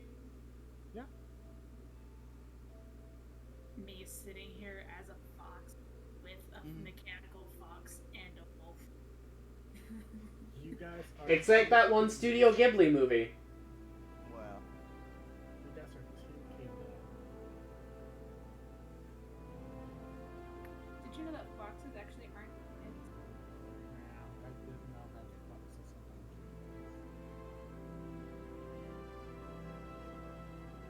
not But do you know what they say? Yip, yip, yip, yip, yip. Yep, yep. So I'm guessing I run in, rush past that guard. He looks at me and sees me starting climbing on this thing. I get control. You, Wolf, Ursa, and Ruben take him out, and then I start damaging that the ship. And if it comes down to it, I'm pretty sure that crane is tall enough that if they do try to attack it, they will topple over towards the ship. Yeah, the crane goes up maybe 40 feet. It's pretty tall. Alright. Yeah, so we're just like charging in pretty much. I mean, do you have another plan? Well, my plan was to cast a spell on the to take over the boat, but it's not done enough for us to steal it. Yeah. That would have been a much better plan. We would have gotten a really bigger ship. Side question. DM. Does the crane count as a land vehicle? Yes, it does. Yay! So you're proficient. I'm proficient with the crane, you guys.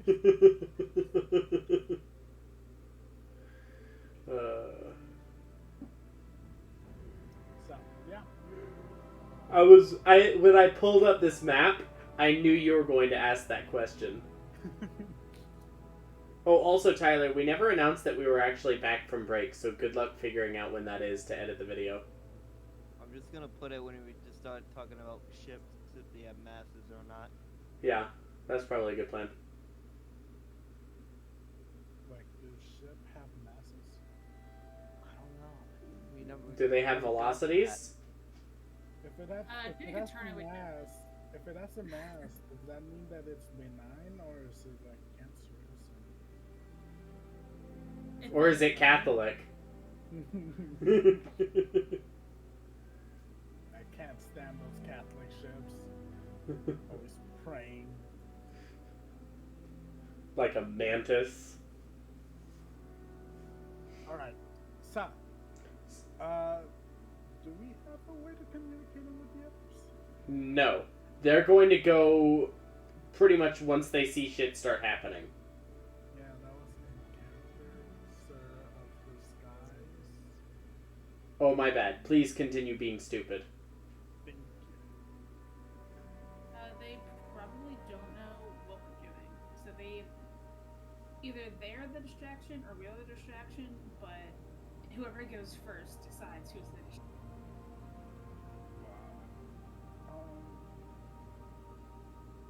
Alright, well, I'm stretched in number, so if you want to go, just say the word. I'm going to use the magical tapering and take a rock, and I'm going to yell in Orcish, or have the rock yell in Orcish that there's invaders by the Onyx Snake.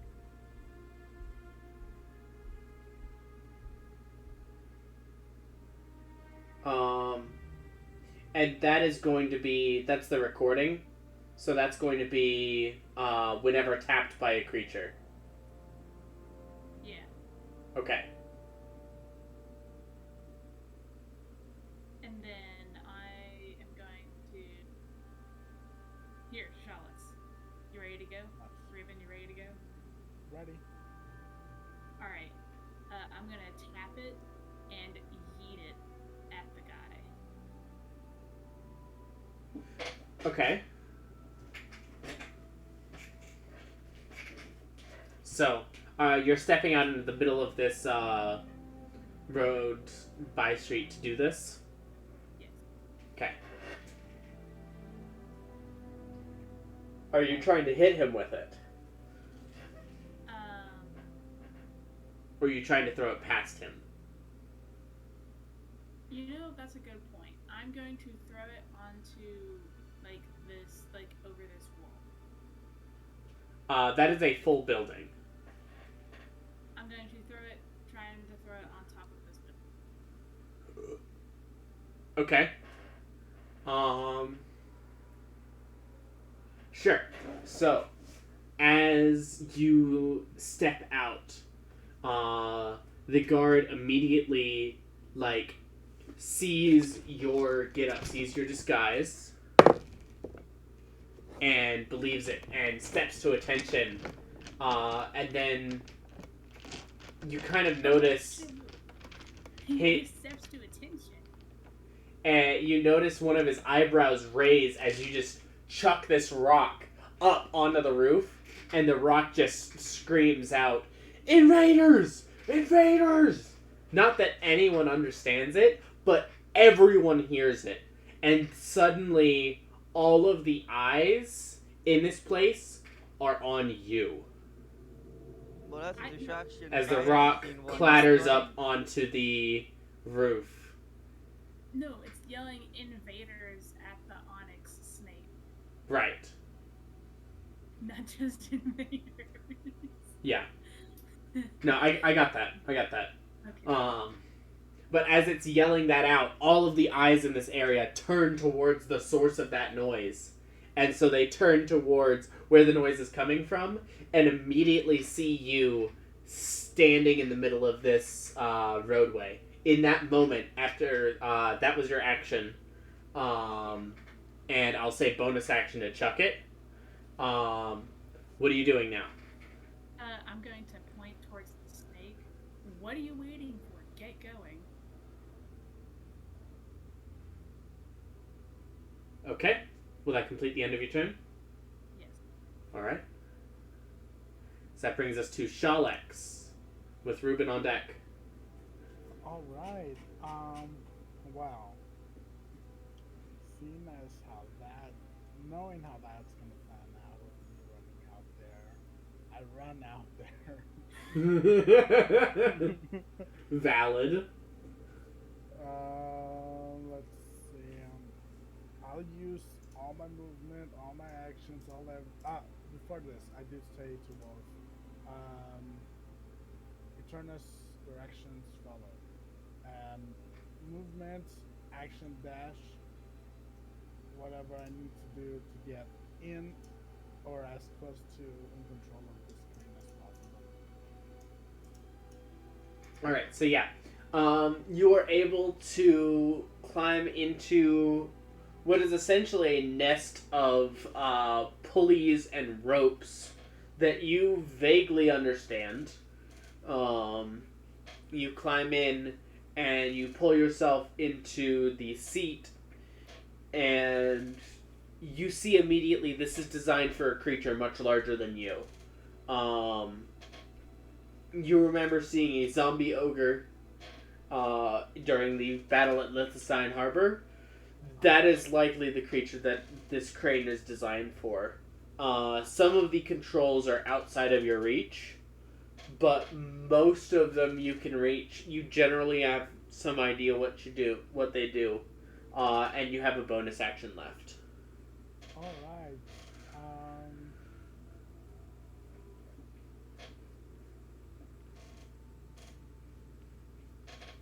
You are considered in half cover while you're here. Cool.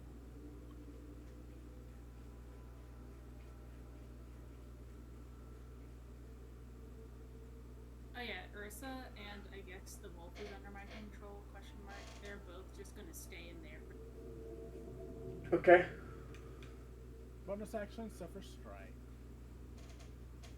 Bonus action, Zephyr Strike. Alright. So you are now concentrating on that. Will that complete the end of your turn? That is my turn. Alrighty. Bringing us to Ruben. As this shouting is going on, Shalex has dashed out into a crane. What are you doing?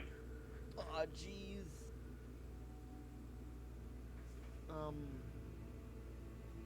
probably gonna... Okay, Alan, this is what I'm gonna do. I'm gonna... That's a great idea. Thanks, Alan. Glad that we're all on the same page. Alright, I'm gonna go outside here. Okay. Probably like right here. 25 feet. Yep. And I'm gonna do that rage shadow punch. Alrighty. And we're gonna look at the chart here. Roll a d10.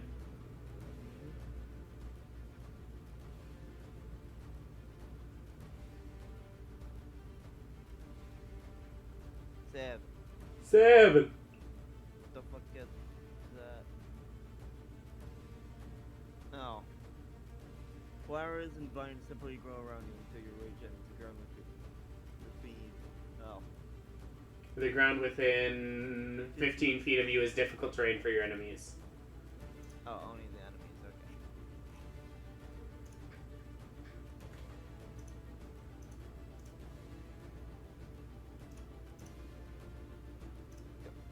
I have movement left, I'm guessing, yeah? Because I have 40 speed of movement.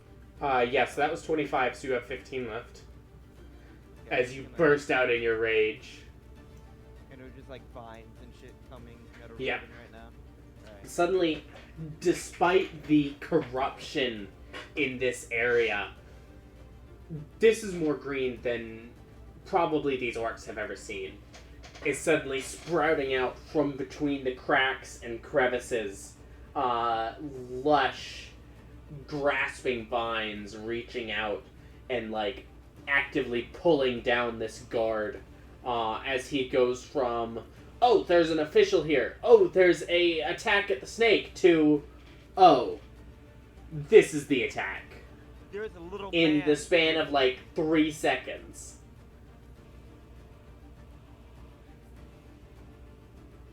He's a little man. But yeah, I'll go up to him. Alright. Using your last 5 feet. Hello, gentlemen. And I would just fucking swing my battle axe at him. Hello, gentlemen. Boosh. Go ahead, make your 2 attacks. Boom. Cool. Oh wait, fuck, I forgot to put plus 2 damage. Both of them. 21 will hit, 16 will not. Okay. For a total of 10 points of damage. As your first hit into a gap in this guy's armor. The second one, he manages to raise a gauntleted arm and bat the axe away. And you watch as he pulls out an axe of his own, ready to bring it down on you.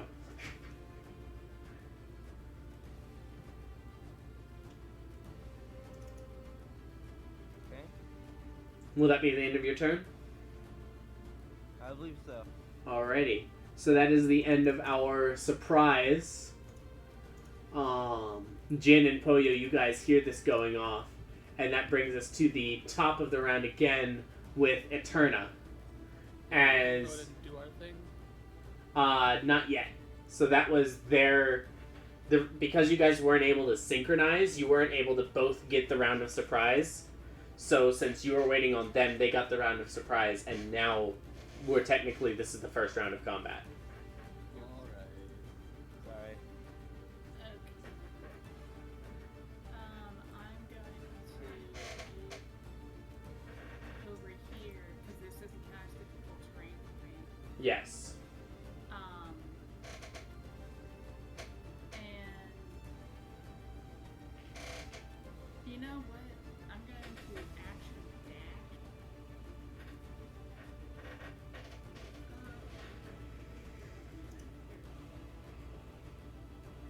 Cool. I'm going to action dash over here. You have 5 feet left.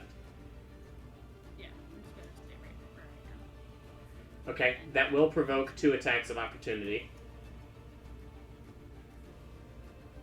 Is the other one going to attack me? This one? Yeah. Considering the circumstances, the sounds of combat coming from here and you running in this direction, I'm gonna roll a insight with advantage for him. But the first one definitely will. Yeah, the first one definitely. No, I guess the second one won't. Okay. So the first one will swing in...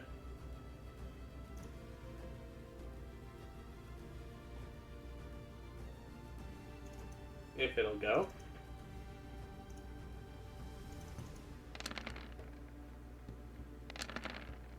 Fun. Well, the first and the second one were both nat 20s. Why roll 5 times? It was lagging. Oh, okay. No, he doesn't get 5 attacks on an attack of opportunity. I was like, fucking goddamn. No. But the first one is still a crit. He does not get martial advantage on that, though. So it is just the 14 points of slashing. Okay, I will take it. 14. Yes. as you run past, and this orc kind of looks between the three of you and just, liar! Cuts you along the back of your calf as you're dashing past. Black blood streaming down. Yeah, I'm just gonna take it. I'm gonna run to where I am, and I'm gonna yell as loud as I can. Everyone, get to the snake. There is an attack. And I'm going to point at the guard closest to me and say, get over there and deal with that. Get over there, gesturing to, like, Ruben and stuff? Yeah. Okay. Roll a deception check. Deception. I'm not proficient. Goddamn. But I got a nat 20. Or deception. That's a plus. Go ahead and send a picture of that in the chat if you don't mind. Yeah. Let me get my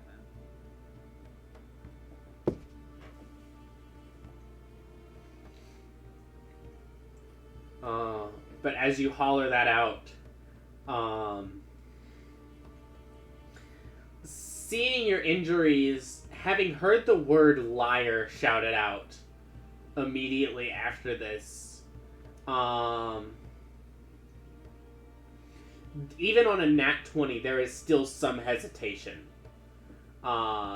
Just because of the circumstances here. But you can see, especially these guards over here, who are a little bit less aware of what's happening, are starting to turn and head in that direction.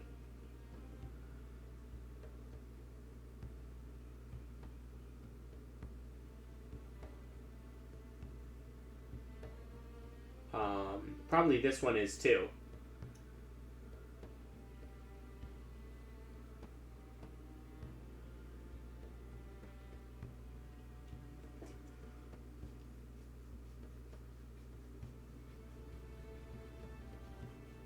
And that is all I can do in my turn. I'm gonna have the animals get closer to the door.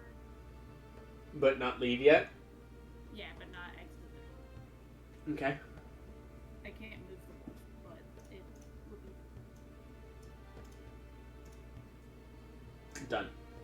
Anything else on your turn, Eterna? You have a bonus action. Can I do a bonus action? Nope, that's a reaction. I don't think I can do it. Alrighty. That's gonna bring us to Shalex. What are you doing with this crane? Alright. I am going for one of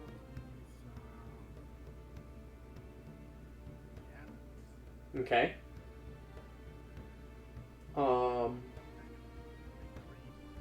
You're going to try to, like, pick up one of the cannons? Okay. So the way this crane works, someone there at the, at the cannon would have to tie it on for you to be able to lift it up. You can lower ropes down to it, but someone would have to be at that cannon to attach it to the crane. It doesn't, like, automatically claw grab like an arcade game. Got it. Then I drop ropes from here, from where it is right now, so that Eterna can grab it. Okay. And Eterna's not going to grab them, though, because I'm pretending to be an official.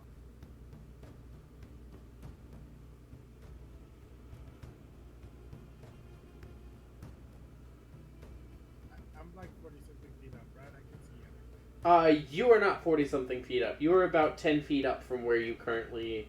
From, like, where Ruben is. Oh, okay. Yeah, the control nest is not at the top of the crane. Okay. Then from here, I will shoot this guy. Huh? I'll shoot this guy. Alrighty. Dropping some of the ropes and then slipping out of this cockpit-esque area to have enough room to manipulate your bow, you will sacrifice that half cover there. But I still have enough movement to go back.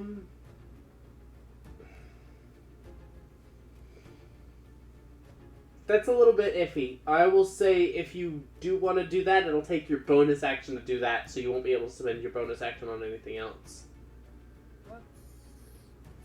Because you're getting your bow out, shooting twice, and then putting your bow away and getting back in.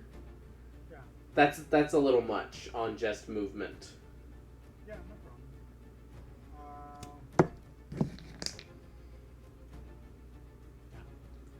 problem. Sharpshooter, flavored enemy. If it is. Right. And it's going to be against this guy, 2, coming right up. Against him.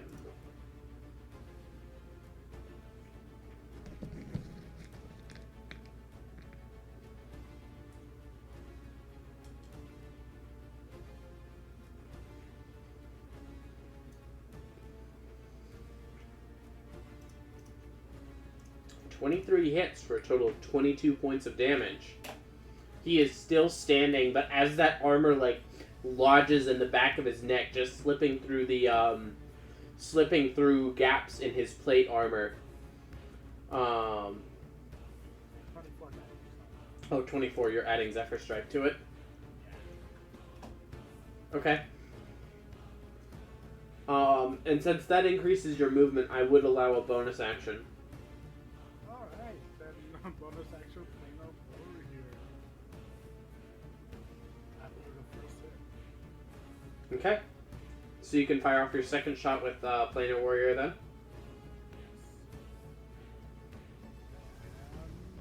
longbow. Yeah. That is going to miss.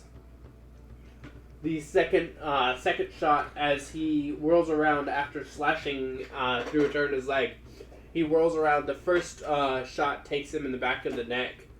The second shot, he reaches up and the arrow plinks into his gauntlet, and he manages to basically catch it, and he crumples it against his arm.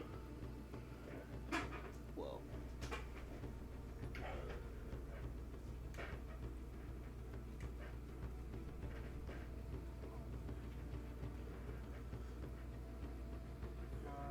That was bonus action. Back into the crane's nest. That will be the end of your turn then. Ruben, you're up. I ask some questions. 2, in fact. But do you have the answer?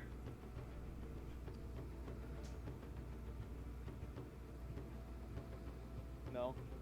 That's a shame. Should have bought it when you were in Liechtenstein Harbor.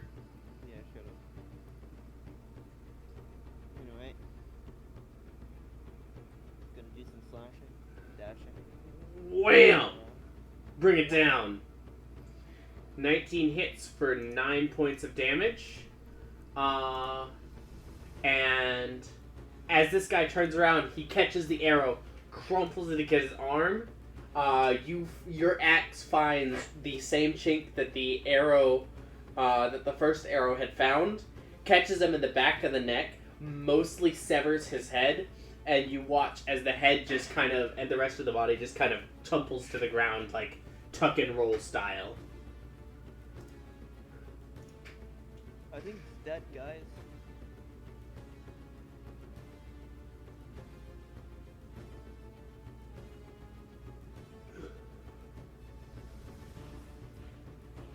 Ruben, I need you to get those ropes. Where is it? I mean, where is it? There. I'll go get my little axe over there. Hut, hut, hut, hut, hut, hut. Pardon me, guys.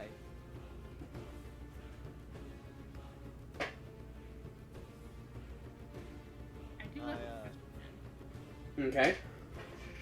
Can I pretend to take an attack of opportunity? Ruben would not trigger an attack of opportunity on you. yet. Yeah. But when that time comes, you can pretend to. It will take your reaction, but you'll roll a deception check.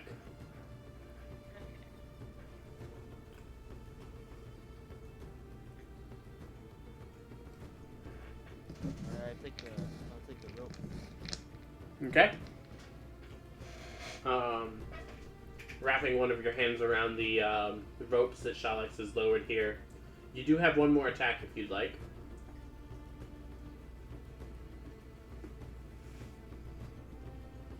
I'll knock this guy for fun. Go for it. I don't. I completely missed. Yeah. As you wrap your hands around the rope, you try to swing around and swing in. And he brings his own battle axe up and just ching, wedges it against yours. Stops your momentum entirely. And almost like twists the battle axe out of your grasp as your blades disengage. So that'll be the end of Ruben's turn. We are now stepping into the turns of the two undead here, sorry, fucking there, and here.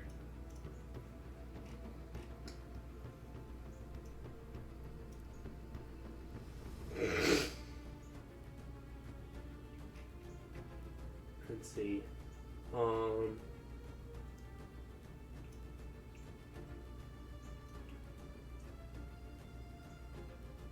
The fight that is happening here is plainly visible. I think they're going to share a glance.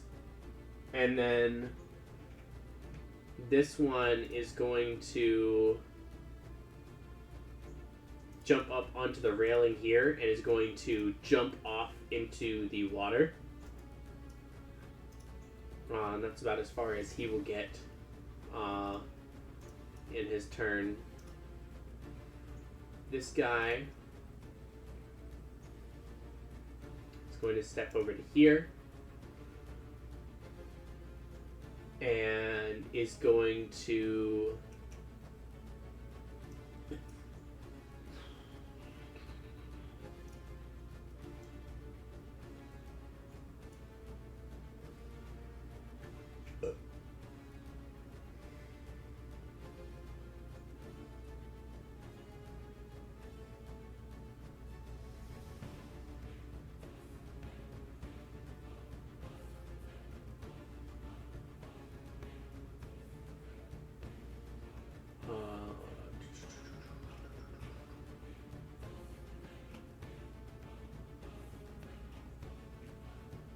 gonna go ahead and turn on mage armor as he is gonna continue to work his way this way. Casting mage armor seems to be preparing to cast some form of control spell, but that'll be the end of their turn. Moving on to the zombies here. They just drop what they're doing.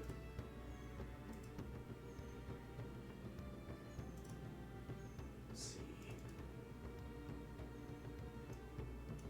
Oh, excuse me, only 20 feet.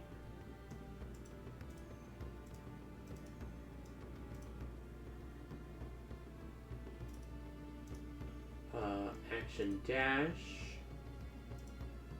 Going to leap across there.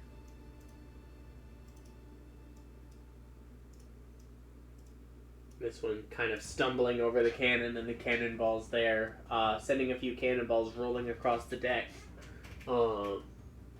They kind of seem like they're bracing to try to jump the gap as well.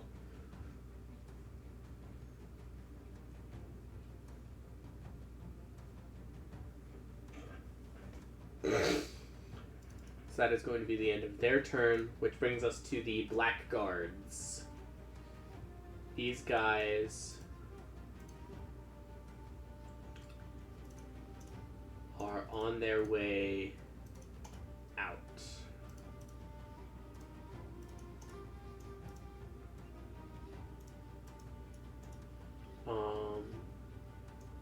This one is actually going to go through this alleyway. Likely, you assume heading towards where the shantytown is to rally more troops against whatever invasion is happening. With action dashes from everyone else as well. This guy is just gone. This guy is gone.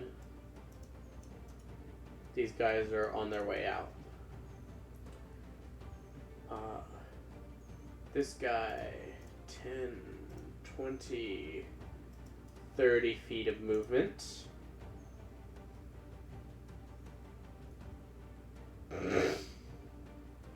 He's going to action dash back here.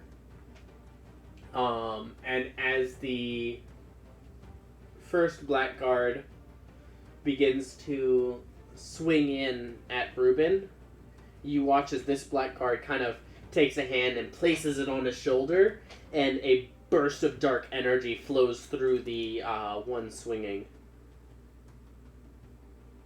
So they're going to go ahead and take 2 attacks on Reuben. And this will include martial damage on the first one, martial advantage on the first one that hits. 13 I don't think hits.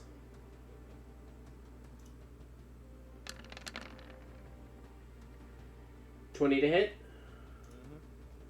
So that'll do 16 plus 7 is 23, halved to 11 points of slashing damage to Reuben. As this dark energy kind of streaks out behind the second swing of the axe, and it just embeds itself into Reuben's shoulder for a moment before he's able to wrench it free. Blood scattering across the stones and the woodworks here. Fun.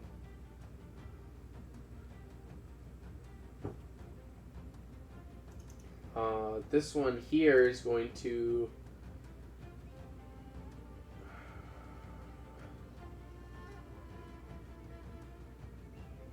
Yeah, he's going to start heading in this direction as well.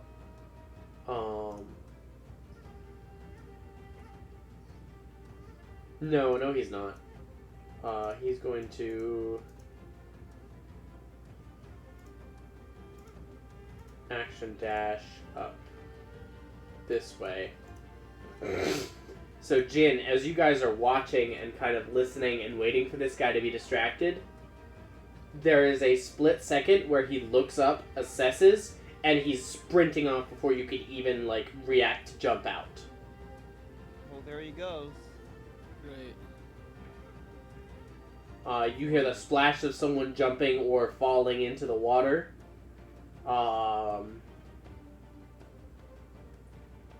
You can hear axes swinging and clanging against each other. Shalix is yelling something about ropes.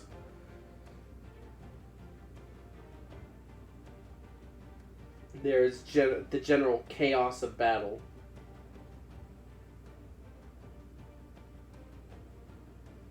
Well, Tally ho. I guess this surprise thing is a bust. So we just go in now. I guess they're not really a fan of surprises. Yeah, sorry if that's how the initiative ended up working out. No, I think that was my fault.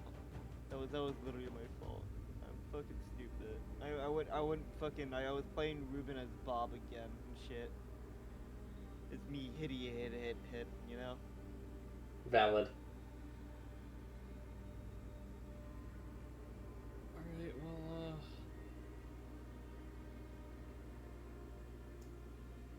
Tally ho. tally ho, I guess. 40 feet of movement. 35 actually. So far you are still not particularly noticed by anybody. Alright, I'll just do a bonus action dash then.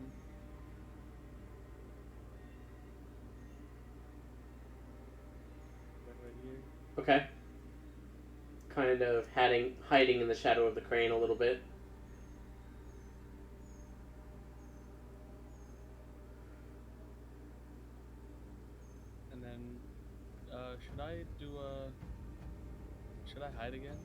Do you think that's necessary? If you would like to, it'll improve your odds of not being seen. Assuming you roll decently. Yeah, well. Yeah. With that, you are moving silently. The chaos of battle is happening around you. As far as anyone here can tell, you aren't here.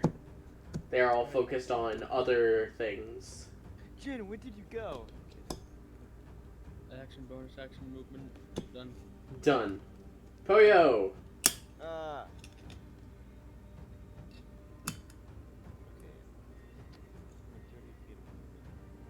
Here.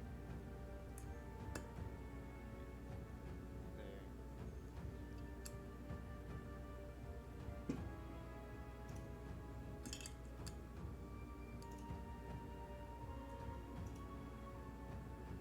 I think I can only get up to there, but I'm probably gonna bonus action dash.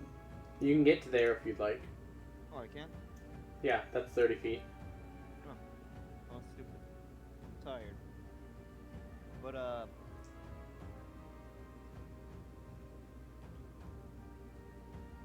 Alan, how plausible can I, with a bonus action dash, can I climb this? How big is this crane? Do you have a bonus action dash? I don't think you do. Maybe I think not. you have an action dash. Then that's. But with an I only action have an action dash. But with an action dash, you could definitely get into that crane if you'd like to.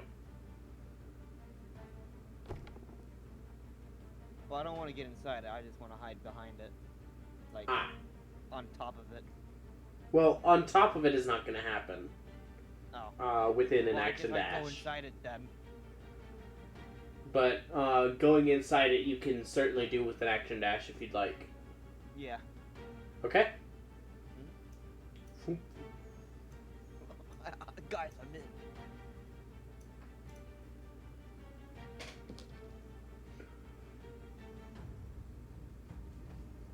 in. And any bonus actions, Poyo? Yeah, I'm gonna put on my dragon mantle, get my you know. That will break stealth. Oh, then never mind. Yeah, Dragon Mantle is a big ability. What about shift? Can I? Shifting would not. Okay, I'll shift then. Okay. As you kind of running along, you kind of focus on your bestial nature, and you feel your spikes lengthen and harden, and you're just ready to throw down. Alright, that's about as much as I can do right now. Okay. That's going to bring us to the orcs.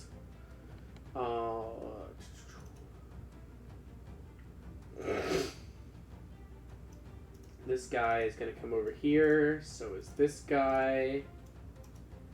This guy is going to... Yeah, they're all going to head up to this. And you watch as they all three pick up these large round metal balls, cannonballs. And they each chuck one at you, Shalex, currently in the crane. So you have a +2 to AC from your cover. And I'm going to use this roll for it, because that's pretty close to what it should be.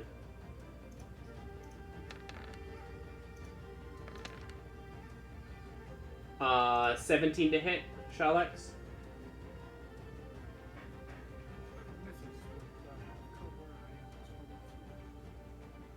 Alright. So, as these three orcs kind of reach down, picking up these cannonballs, throwing it, you hear them thud, and you're hearing the wood of the crane crack under the assault, as it is damaging the crane. But nothing gets into where you are yet.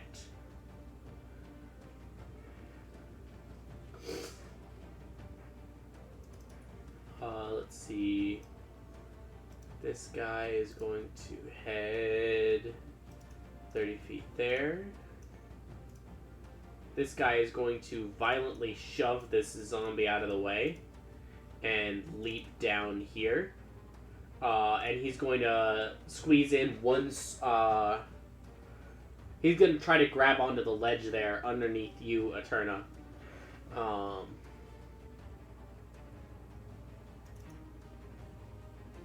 To kind of like, for you to help him up and for him to come up and like deal with the Reuben thing.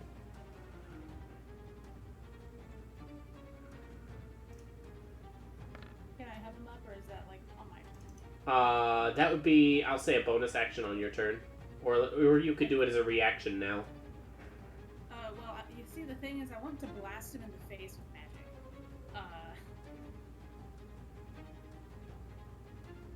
Okay. Well, he is able to grab onto the ledge, and he is reaching up for you to help him up. I will do that on my turn. Okay. But you won't do it as a reaction now.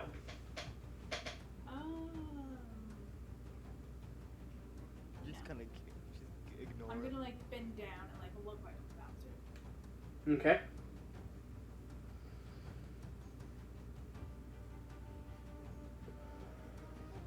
This guy is going to hop up along the cannon and jump down here. That'll be his movement. This guy is going to follow suit. Action dash.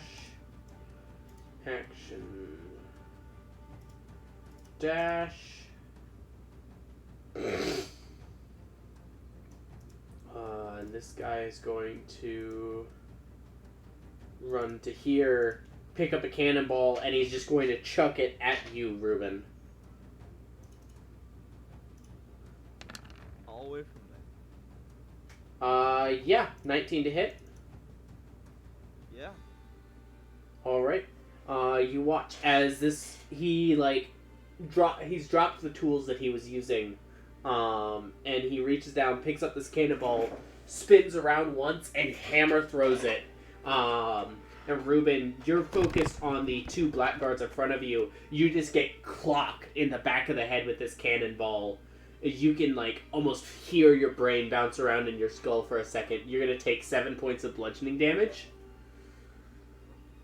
And and your next attack roll, ability check, or saving throw is going to be minus a d4. Is that Hab? Did you have there? 7 half it to 3 then. Okay.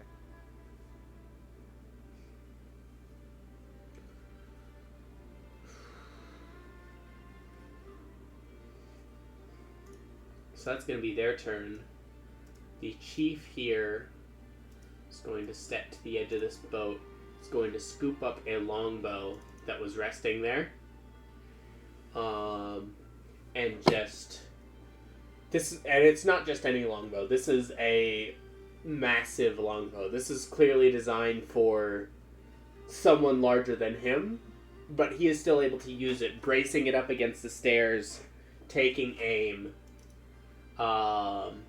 He is going to fire it at you, Shalex, since you pose the most threat to the ship right now. And that is going to be...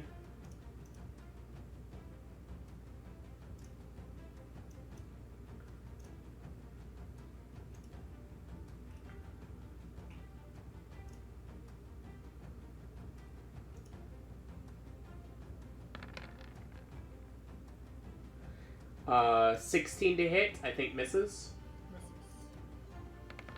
And 24 to hit. I think that one might hit. Yeah. Okay. So as he pulls back the bow, the first arrow thunk right into the wood next to your head, and you kind of involuntarily flinch.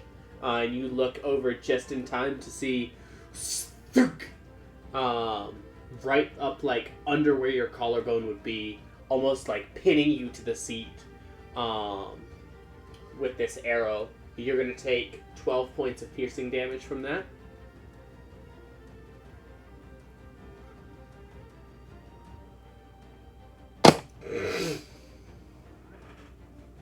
And then...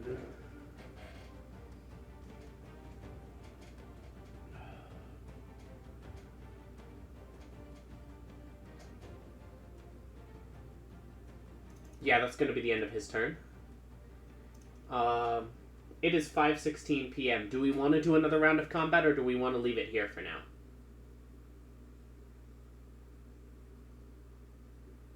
And come back to this next week. I kind of want to do the other round, but that's up to you guys. Well, the reason I ask is because my eyes are really bothering me right now. Oh. So... I mean, in that case, we can stop here now, and then that way the next time that we play, we have Ruben. Alex, yeah. All right. We don't have him now, but like... oh wait, isn't someone also going to be missing next week? Jordan might be dead. I might be dead, yeah. From me going up to my sister's. oh yeah. Yeah, he might die in a way.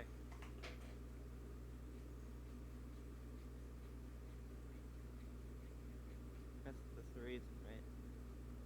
Sure. Yeah.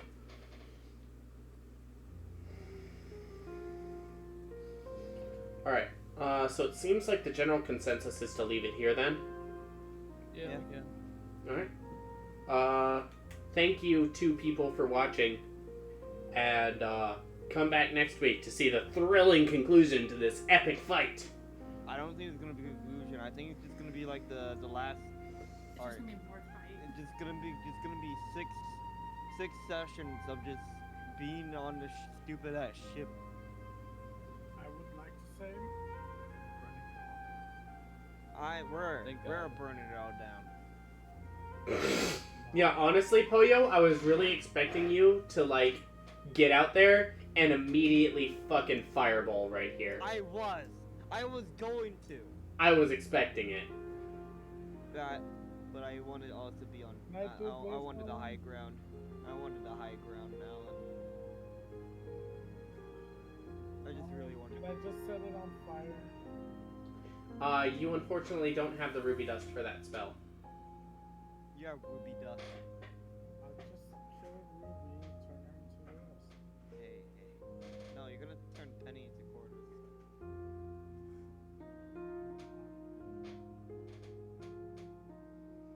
She could die. Exactly. Even worse, it could cost her an arm and a leg. Yeah, and I can't afford Now I feel bad for causing all of the chaos. I knew it was going to happen anyways, but now I just feel bad. it's because you don't have much experience. Alright, fireball next time. Yep, come back to roll 8d6 fire damage. Yay.